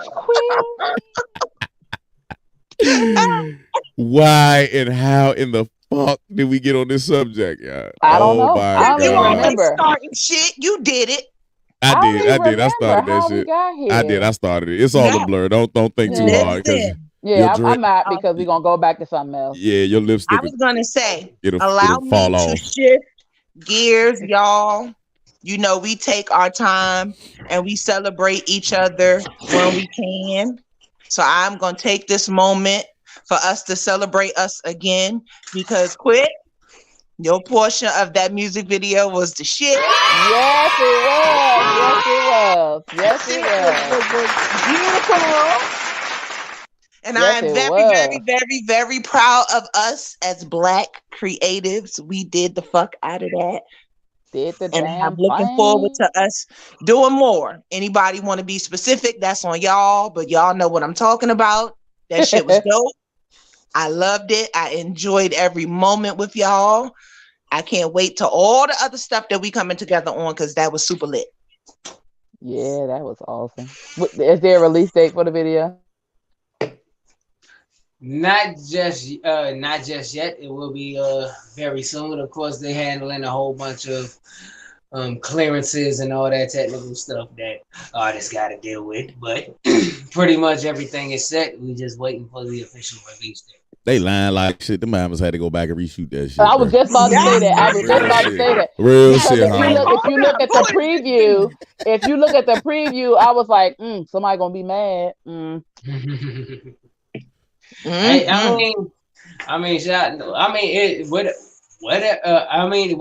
Whatever. But shoot, all I know is when it drops, it's gonna be fire from everybody. Yes, of course. It's gonna be fire from everybody though, because I'm just sized because Lazy Bone was snapping on that. Yeah, for sure. Hey, Rock. For sure. Yeah. You and Quit should get together and write a new theme song for the show, and we all have a verse and we shoot a video for when the show first comes on. Wait till I get my verse. Hey, you want to No Filter show? Can I please write Weezy's verse? Oh my God. Why you want to write my verse? Can I please write hers? We're gonna talk about that more after the Jones, because I was about to start throwing ideas out there and everything. We definitely want the Nah, we got to keep that under wraps till we ready for them to see it. Yeah, just know that I'm gonna be singing lead on that joint, no auto tune. Nah, we both singing. We both singing. We're gonna do 2-part harmony. Oh shit, we're gonna do Yeah. Call it the White Coalition. Yeah, you gotta have a light skin coalition on that blick. Yeah. Yeah, my bad. I'm tipsy now. Okay, you gotta have a wig. You gotta have a wig. Let's shift gears. You know what I'm saying? Let's talk about Meg the Stallion. Oh! And this Gail interview, because it kind of ruffled my feathers a little bit. I heard a lot of inconsistencies and I seen a lot of bullshit on the screen. Did y'all get a chance to check it out? Oh yeah, I did. Let's talk about it. Somebody shoot the first shot.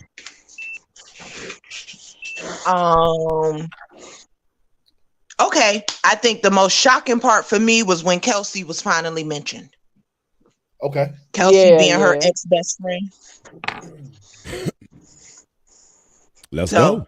Yeah, I was surprised they brought that there's up. a lot that she touched on before they got to that moment. But to me, that was the shock, because all of this time everybody been hiding their hand, and then boom, a text message pops up that says Tory shot Meg. So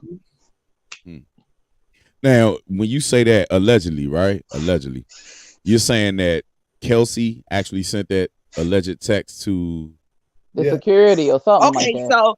So the actions in the text can be construed as allegedly, but it's a fact that the ex-best friend Kelsey made the Stallion's security guard and said, "Help," in all caps with exclamation points. Tory just shot Meg.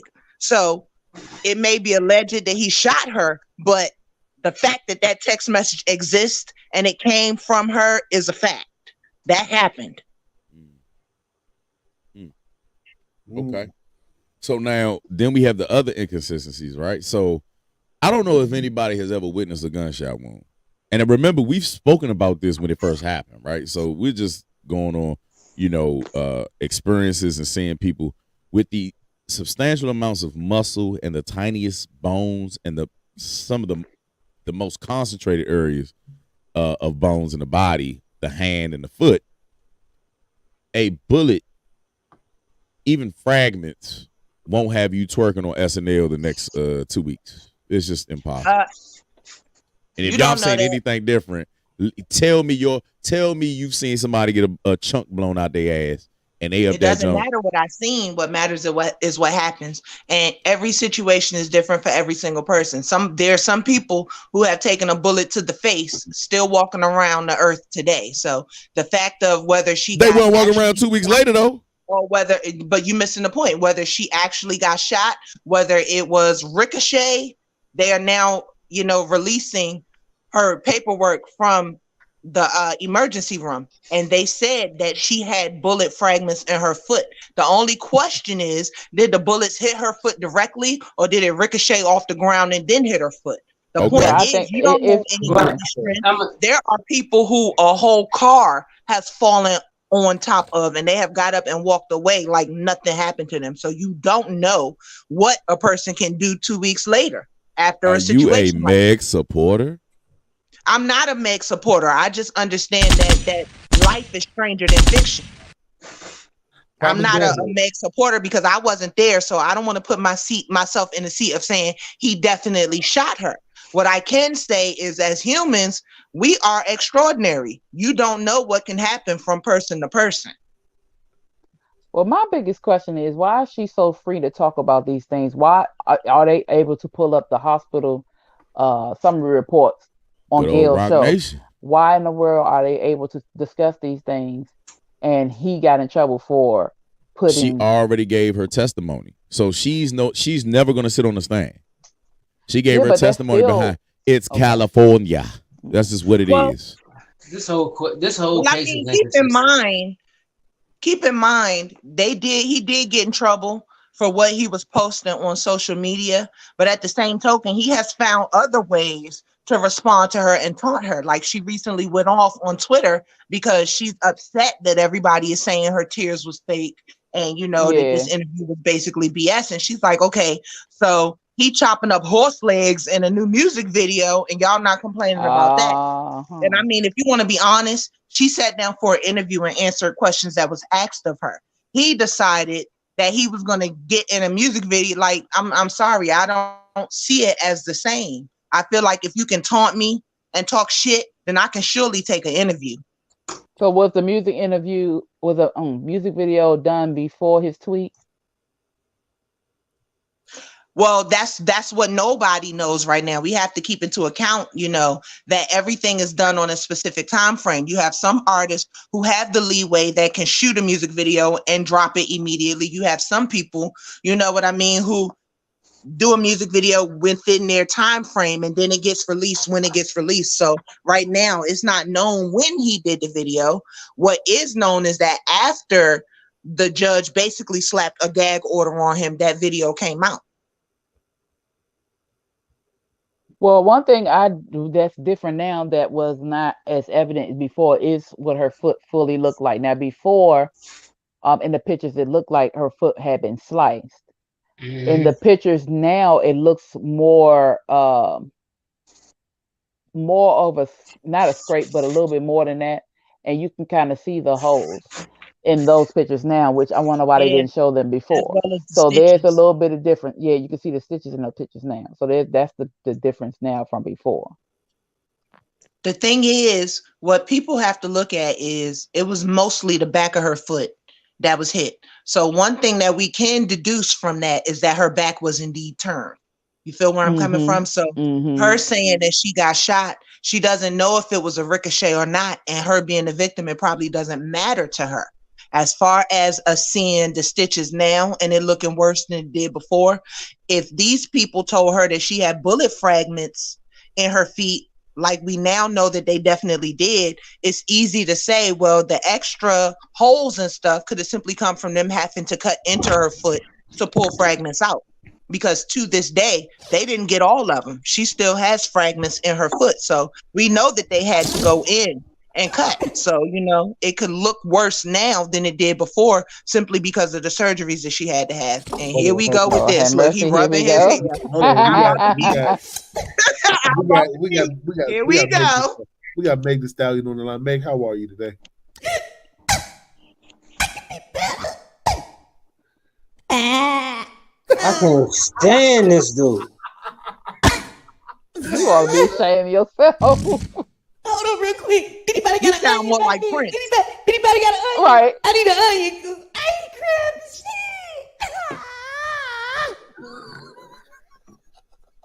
That little midget nigga shot me.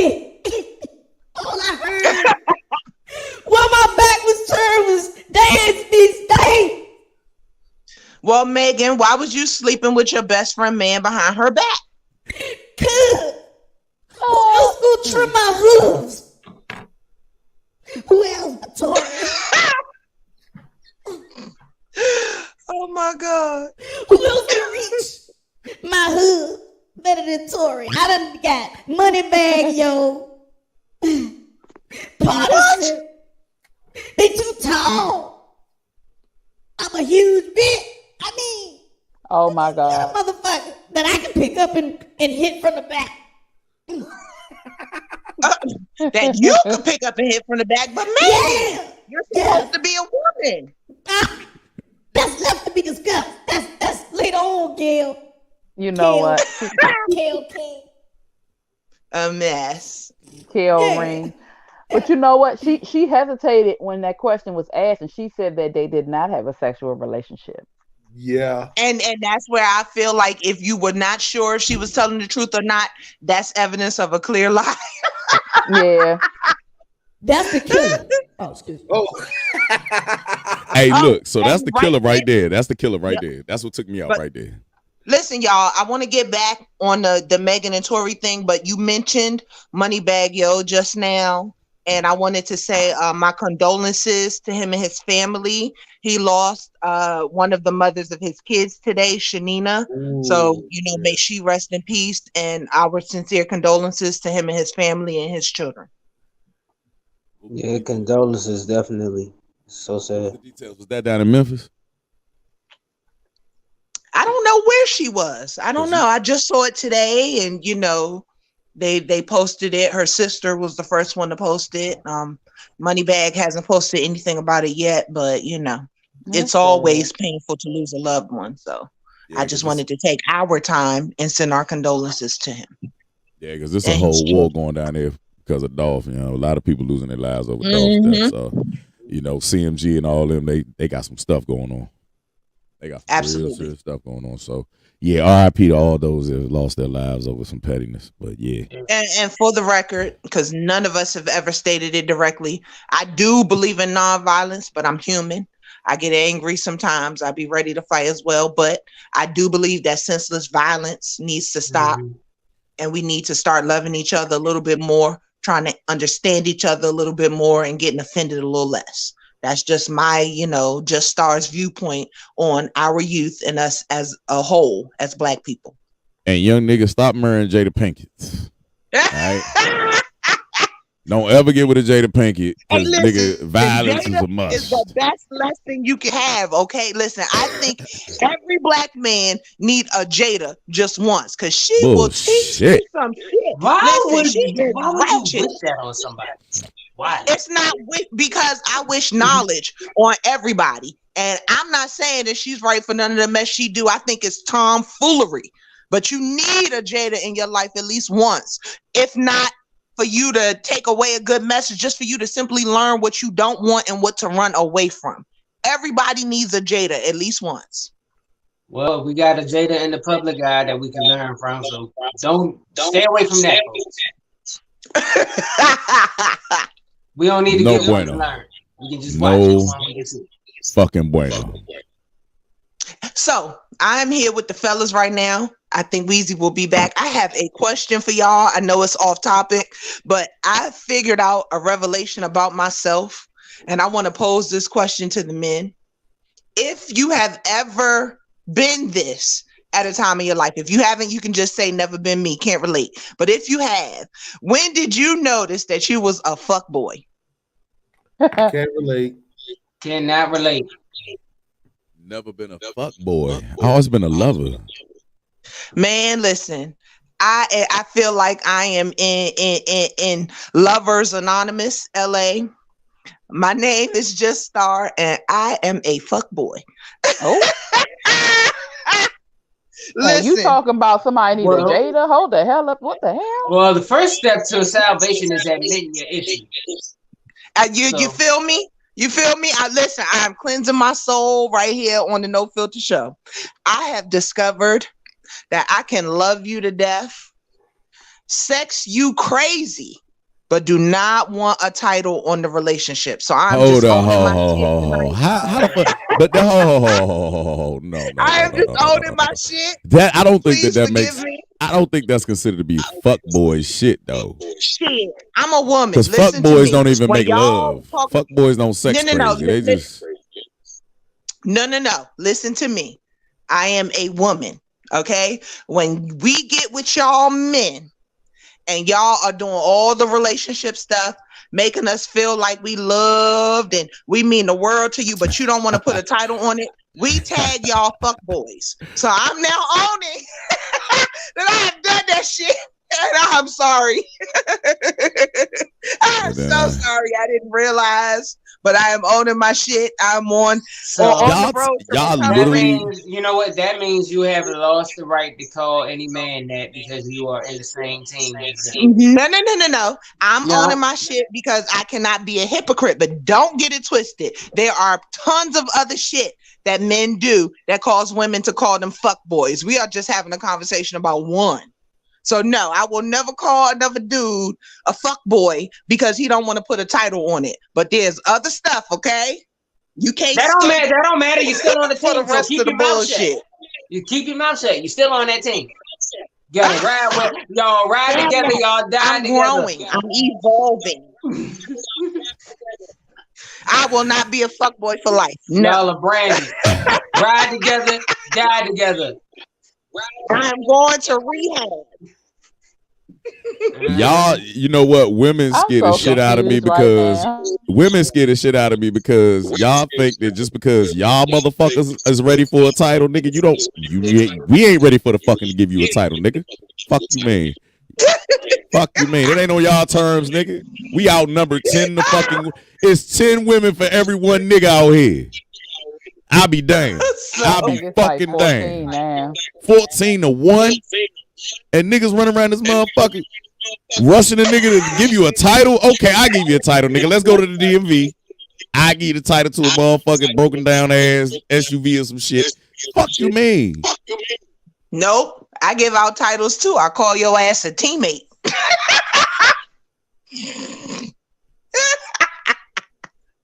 Oh man. And why? Hold on. I was listening to some old heads at my job. Why is the price of pussy going up if we outnumbered? Because $40 don't pay for shit. Wow. Yo, It's too much. Pay for it. These old heads was talking about the price of pussy. I was like, y'all for real? Well, to switch gears. Speaking of news that we recently just found out, my father actually brought this story to my attention because Roland Martin was on CNN going off about it this morning. So, at a high school in Georgia, a black teen is now suspended because, well, granted, first, this video has gone viral over the past week. And this video shows a Caucasian girl, high school girl, deliberately and maliciously calling a black teen the N-word with a hard ER. And in reaction, the black boy smacks the white girl. The black boy gets punished. The girl who yelled the racial epithet gets no punishment. And the students of that school have been protesting and have been going on strike ever since. So, who was wrong first?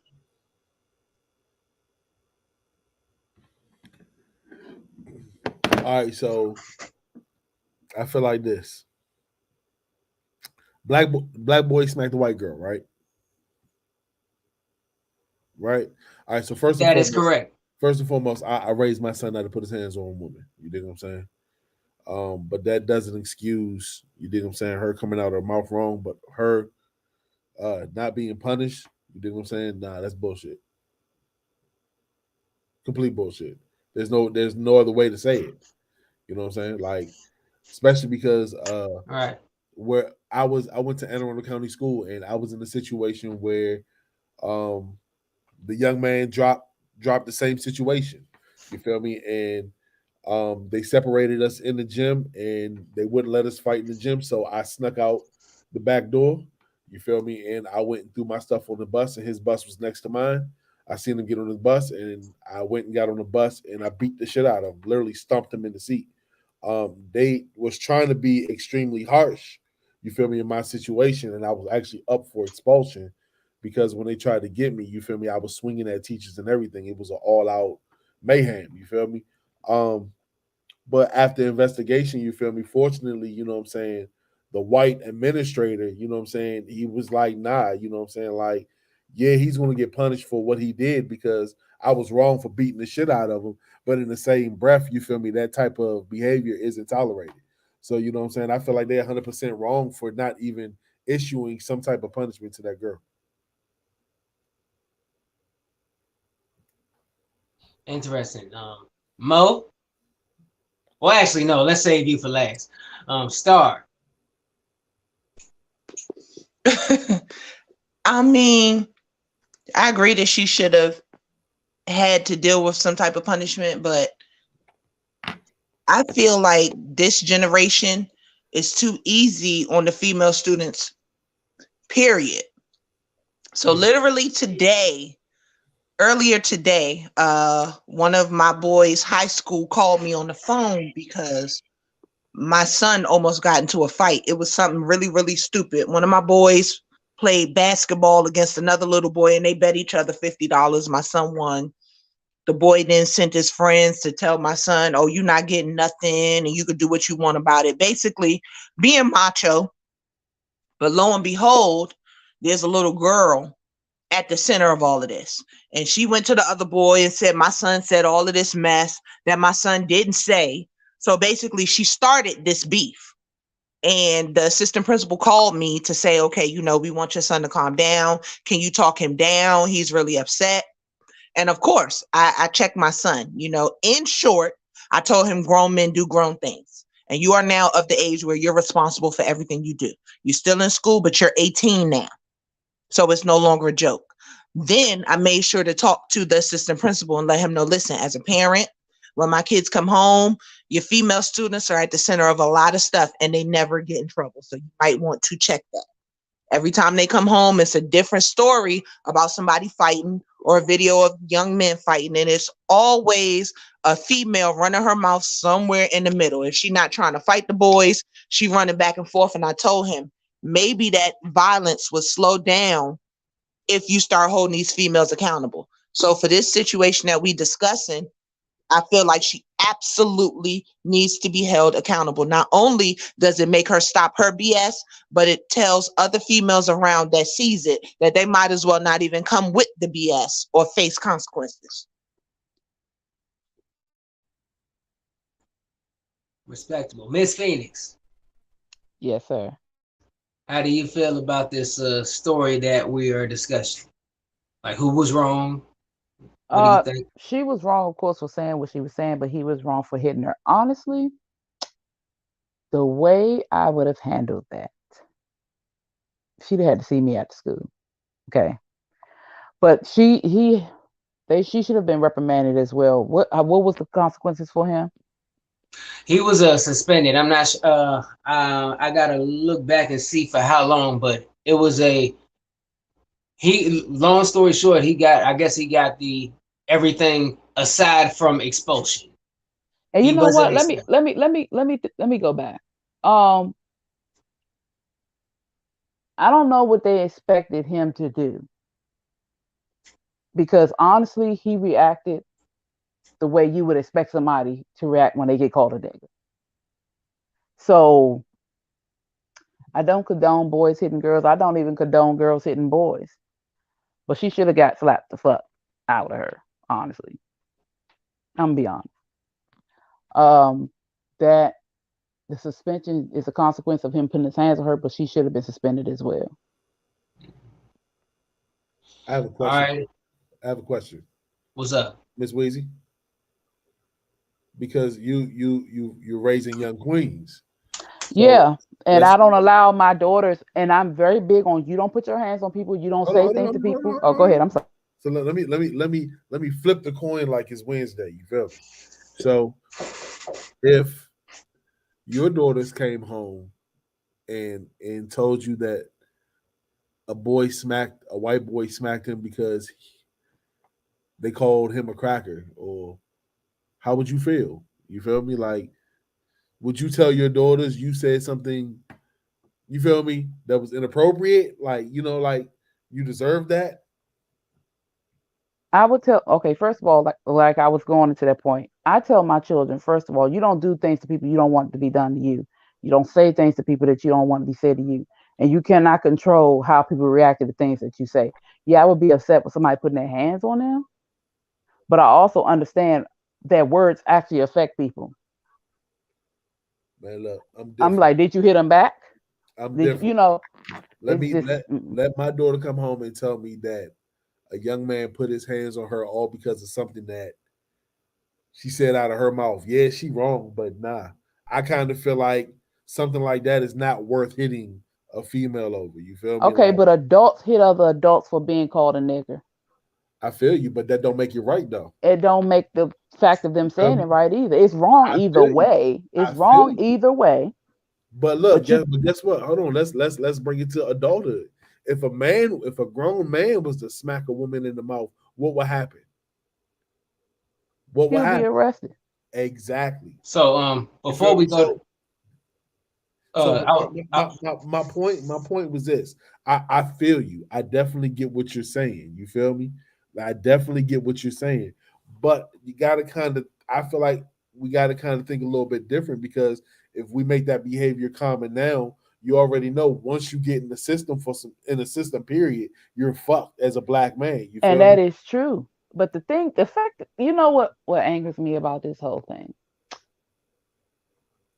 We have, as African or as indigenous peoples of this land, always have had to be quiet, had to monitor our emotions, had to, watch what we do at the consequences of, I mean, and with consequences, while other people or white people have not had to have that same consequence. Now, like I said, I do not condone boys hitting girls or girls hitting boys. I also don't condone people saying shit that they know was wrong, because she knew what the fuck she was saying. So are you telling me that though he has a higher consequence of getting in trouble and being in the system because he's a black boy, an indigenous boy, she has a higher chance of not getting in trouble and living her life in privilege because she's a white girl? So are we going to continuously go through this cycle, or do you think she's going to think twice before she say that shit again? I'm gonna be honest with you. No matter how you put it, you're condoning. Well, either way, like, Condoning you it's can wrong, yes. no wait, no matter how you dress it up. You feel me? I just personally feel that the smack is wrong. She deserved it, yes, but it's nah. You So is his now consequence wrong in her not no, getting one because right? guess what? Because guess what? I come from the a type of family where I don't put my hands on a female. You feel me? Hmm. I go get my sisters or my girl cousins, and they go whoop ass for me. You feel me? That's why I stand where I'm like, okay. That's why when you said we would have to do this some type of way, and I will have to see you after school, that's when that comes into play. But me personally, nah. That's what you got your sister for. so question, what if it wasn't a racial slur? What if she spit in his face? Are you not supposed to? That's an automatic reflex. Will he be wrong Well, she for spit in his face, right? reacting? And he reacted with the slap. That's tough. That's tough. That's tough. Because remember what Still, happened on that bus driver. You going to jail now. it's tough. It's tough. I just personally don't believe in physically putting my hands on a woman because I know how strong I am. And I get that. I know if I backhand a woman, I'm gonna fuck her shit up. You dig what I'm saying? If I backhand a nigga, I'm gonna fuck his shit up. You know what I'm saying? So I don't do that. You dig what I'm saying? Yeah, but you have restraint. You also were taught so restraint hold on. or But guess what? restriction. Bam! You just said it. So why is it wrong for us not to teach? You feel me? Our young black men. And we can't say that he wasn't taught because I teach mine. We teach our children. It doesn't mean he wasn't not taught, but you gotta understand there's a difference when you're in that moment. There's a difference when you are in that moment. Listen. No, and as a child, you can only practice restraint when you're in the moment. You feel me? There's no practicing in simulation. You have to be in the moment. So are we putting more responsibility on this child than we would an adult in that moment? You don't know where this person is mentally. You don't know what he said and what she said affected him. So no, I'm not saying that he was right for smacking the shit out of her, but you cannot negate to the fact that it affected him. Words do hurt. Nobody ever took that away. You react to him. He's a teenager. I clearly said like, nah, she needs to be dealt with. But would it be okay if it was if she had walked to smack him? It'd be wrong. If he said something to her, it'd be wrong. Would she get the same consequence? Restraint. First of all, my personal opinion is if the use of that word in a derogatory manner was made a hate crime, we wouldn't be questioning if whether or not he was right or wrong for slapping the shit out of her, because he would already know that he can call the police and something would be done about it. The reality of the situation is it doesn't really matter if you use the ER or the GA. It has the same meaning. Just because we decided to take it and make it, you know what I'm saying, a term of endearment for us, that was just us for real trying to deal with the DNA imprinted pain that comes along with that.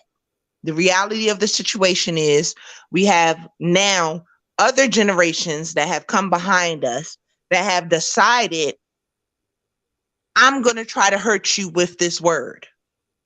That's no different than you pulling out a knife saying, I'm going to try to hurt you with this knife. If you wield that word as a weapon, there should be real consequences.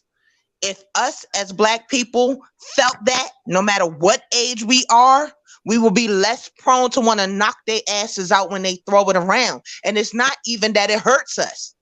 A lot of times when we respond to it, it's just because of the entitlement that you feel that it's okay for you to say it. So I don't feel like he should have hit her. But at the same token, I fully understand when you feel attacked, every human being's first line of defense is one or the other. It's either fight or flight. Mm-hmm. For some people, their first response is to fight, and you cannot fault them for that. If you were in their shoes, you don't know what they've been through, what their life has been like, what happened to them that morning that made them snap that way. But again, I just feel like as humans, if we respect one another more, a lot of that stuff will fall to the wayside anyway. Why are we still giving all right, wait.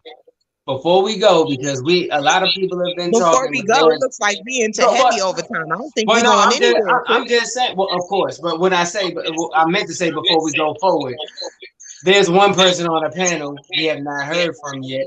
So, and I know he's just burning. So, G.I. Mo, your full assessment on this situation and responses to what's been said already, please. I have to say that there's going to come a time that in this society women are going to have to learn to protect black males more so than we have to protect them. The only gist that I'm getting from all of these conversations and the back and forths and the exchanges is that there's a lack of protection from black females for black males. I have not heard. Agreed. I have not heard. Back in the day, you were taught to go get your female cousins, and they would do that. They would come get us. But nowadays, with all of the media, all of the social media, all of the stallions, all of the fucking whores that are out this motherfucker twerking all fucking day, and they get away with fucking murder, that this is what we get. You are now seeing the victimization of young black men from their very fucking women, even though we outnumbered. Women think that they are men, and men are acting on emotion like the women that they're raised by. The one thing that women don't teach males is how to cut off the emotion, because y'all can't. It's not in you. It's not in your DNA. And so what we're getting is men are reacting as if they are females now. And the women are acting as if they are males until they get fucking smacked in the fucking face. When they get smacked by a grown-ass man or a stronger human being than them, then they start recognizing like, oh, shit, they get shot. It's more women getting killed at the hands of bullets than men lately. Like, it's been weird. Like, it's been really fucking off in the city. But we are seeing the fruition of lack of training from people in the household. I don't think that women actually sit around and teach their sons how to be emotionless or how to handle things like that. I really honestly don't think women really sit down with them and be like, nah, you don't, it's just words or it's whoop-de-woo, because they see how y'all react in private. Okay, what I tell my children, boys and girls, when it comes to certain things or how to deal with things, that you don't have to, say something goes wrong and Ethan just kirks out. I'm like, hold on, calm down. Let's use our words, because you don't have to respond in that manner. What got you to this point to get you angry? I make him and the girls talk about what the problem is instead of reacting, because they automatically react. And so that's what I do. That's what I do. But you have to keep on teaching that, because it's automatic. Like you said, it's automatic to respond. And so I'm trying to teach them to not just automatically respond, but to think first. But I'm not trying to, this is a generalization. No, I know. I'm just saying this is what I do. And the women on the panel. I know. I'm just saying this is what I do, because I don't want them to do that. When I grew up, it was, you would fight or you would react. You know what I'm saying? So I'm trying to flip that. So I get what you're saying, which is why I do what I do with mine. The thing is, though, in the moment, can you really, like Star said, determine how somebody's going to react to something? Maybe they, I don't know. These youngins smack women. These women are getting these youngins killed. Just like Star said. And women can be very, very manipulative. Most of these rappers that have been killed, these young guys with all these millions of dollars, have been getting murked because they have been sharing one woman. They are murking people because they sleeping with baby mothers. They doing all this. The women are going back and forth in between them two.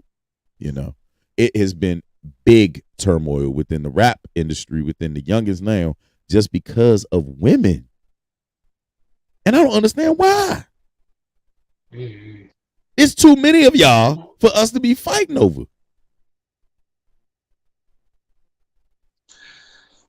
We have a way of manipulating.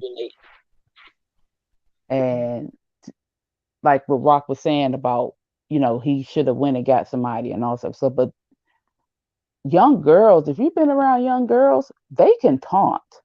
They know how to get under your skin at a young age. Mm-hmm. And you just never know, because they don't show the full video, what she did to get him to that point, because he may not have just directly walked over there and smacked her. So it's just. Well, I will personally say this. I do not agree with putting hands on women. I do not. That's how I was raised. But at the same time, parents need to start raising their girls to know that you cannot say or do anything to just anybody and not respect nothing in return. If you smack a man, if you insult a man, if you spit on a man, you cannot cry, I'm shocked, if something happens. The same way you would if you did it to a woman. Because a human is a human, and you do not know what triggers that person has. You do not know what emotional or traumatic triggers of what you did that connects to that person, and you cannot fault them for any way they respond to you. You shouldn't put your hands or disrespect anybody without being prepared for any kind of ramifications. So therefore, when I see every day women laying hands on men and so on and so forth, because they feel they're untouchable. I have literally heard young girls say, like I saw one of my baby cousins at a family reunion, like messing with one of my other baby cousins who's a boy. She was a girl, he was a boy, like just teasing them and so on and so forth, and then pushing them and all that. I'm like, what are you doing? She's like, I can hit him, but he can't hit me. They're being taught wrong. Girls are growing up with this mentality. So if they grow up with that mentality, they're going to feel they can talk to anybody, including a grown man who is bigger, as you say, Rock, and stronger, which is completely true, than they are. And they are going to continue to taunt them like they can't, like they are untouchable, which is very far from the truth. And it is going to lead to people unnecessarily getting hurt because they were not taught how this world really works. I need all women to take your daughters and show them what the fuck happens when men enter their sports alone. The MMA fighter, the dude that turned female, that crushed in a freaking woman's skull. Okay? It was bad. Terrible. I need y'all. Women have to start giving more examples of, if you fuck this up, you might end up in a fucking graveyard. Just from his hands alone, no matter how small he may look. No matter, it's a certain thing about us, our bone density, things like that. Women don't understand consequence. I see it every day when y'all fucking driving. God damn it. Wait a minute. Some women understand consequence. I have to step in on that line alone. Nah, them young girls don't. That depends on the parent. I have to say that because I have one daughter, but I have 4 boys. And I tell them all the same thing. First of all, keep your hands to yourself unless you want somebody throwing hands at you. That's first of all. Second of all, being a woman who doesn't believe in any form of domestic violence, whether it comes from men or women, the sad thing about it is I am now a mother who has to watch her boys come home and talk about how these little girls have absolutely no care. Putting their hands on the boys. Like, for instance, they had to go to school while COVID was going on. My son is a YouTuber, so he had to deal with random girls that he didn't know, walking up to him, snatching his mask off his face all day. And he was getting pissed off because some of these little girls had nails. And I had to explain to him how you got to learn how to bob and weave. and smack their hands down and tell them don't do that because you don't want to be touched. And as a man, you have the right to not be touched. Something that these females, these young females, feel like is okay. I can touch you, but you can't touch me. No, you cannot. That One of my play the sons, victim shit, that Me Too movement shit. And that's a problem. It goes back to how they're being raised. Because one of my other sons, a lot of girls be, liking him because he tall as hell. You feel me? And when he not interested in them, like I had one girl throw a bottle of water in his face and he wanted to knock her ass out. And I had to explain to him, listen, I don't condone you putting your hands on females, but she started throwing pencils at him. That's a weapon. I had to tell him, you have to learn the fine line between when a woman is swinging on you, pushing her hard enough for her ass to hit the floor. And it hurt me as a woman to tell a male that. But when I say this little girl would not stop, she was coming at him day after day after day after day. He was walking into the classroom and this young lady, for lack of a better word, hurled a whole chair at my son. And all of this is because my son wasn't interested in being with her. You feel where I'm coming from? When I see young women acting out and I know how bad it can go for them, some of these men is picking up guns and blowing women away for not giving up a phone number. And you attempting to fight a man because he's not interested in you. He didn't disrespect you. He didn't hurt you. He didn't put his hands on you. He just simply said, no, thank you. You feel where I'm coming from? That's why as a mother and a woman, I got to sit in the seat of, okay, how do I protect my son from another woman or a soon to be woman? Because she's not even a woman yet. It's y'all turn. I understand your point, but that's what I'm saying. I understand your point, but it really is all about the raising. And as much as I feel like parents should have more rights because we know all about CPS and what's been going on for Black families, it doesn't change the fact that you can't just completely drop the ball with your child just because you don't want to go to jail. It's ridiculous out here now. Like I stated earlier in the show, I fully believe that these young women should be held accountable. But it does not change the fact that everybody should be held more accountable. Our governments for attempting to snatch up our children and throw them into homes with people that only want a paycheck, they should be held accountable for that. You have some people who will not do their job at all. And then you see all these abused kids and then nothing happens until these children show up dead. And then you have these parents who don't care what their child is doing as long as they're not getting on their nerve. There's just no accountability at all. And it's not male or female or Black and white. It's human. And that's why you get your pinky toe shot off. Dance, bitch, dance. You need to stop. Spin the block captain that struck again. Look, we went over. We got two things. History. Mo, actually, whole family.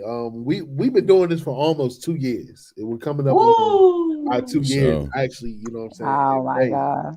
And it's two things that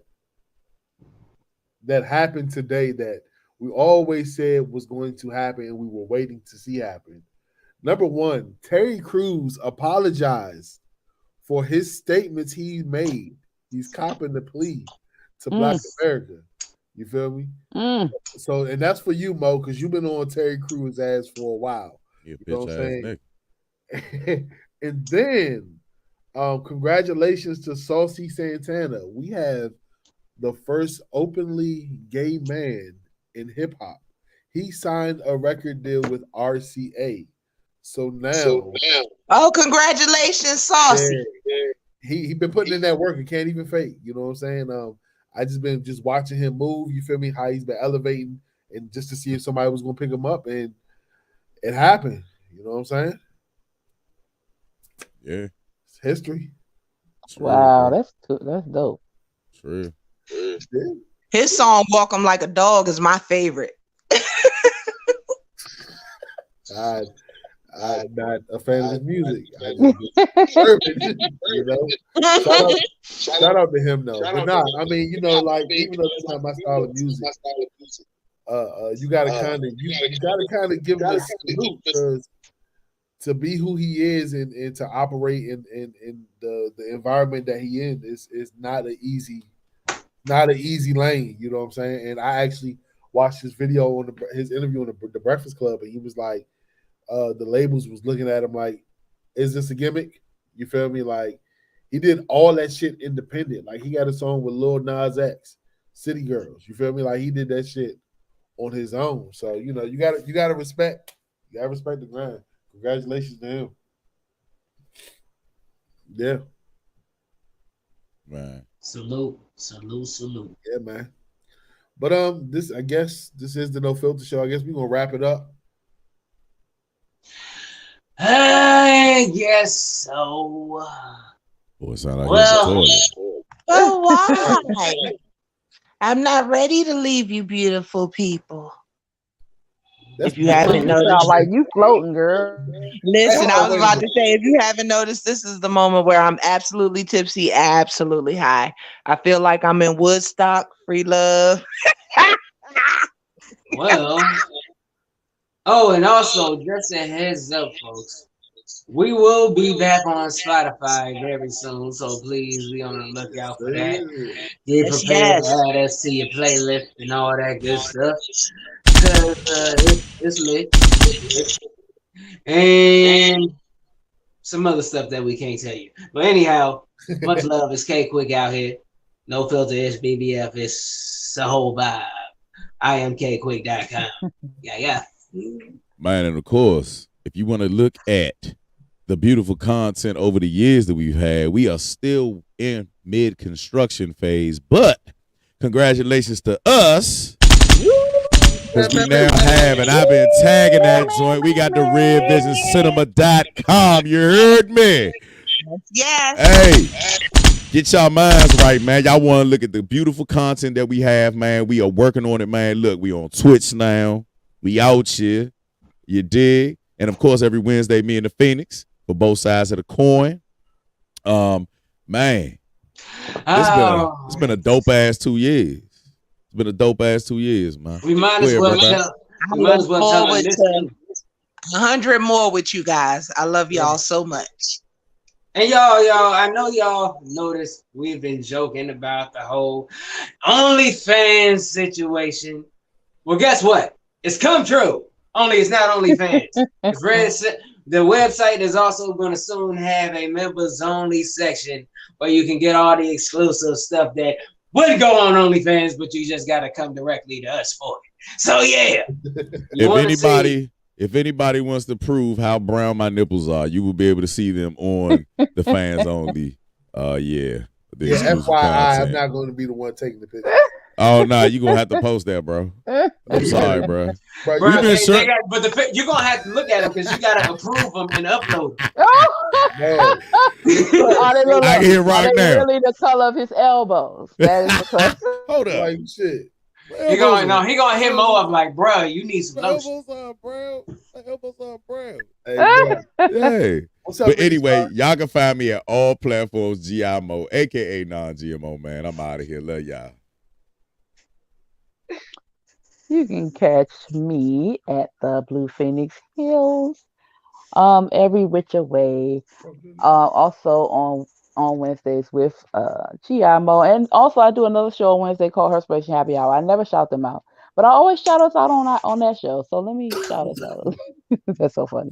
But anywho, that comes on every Wednesday at 7:00. And both sides of the coin at 8.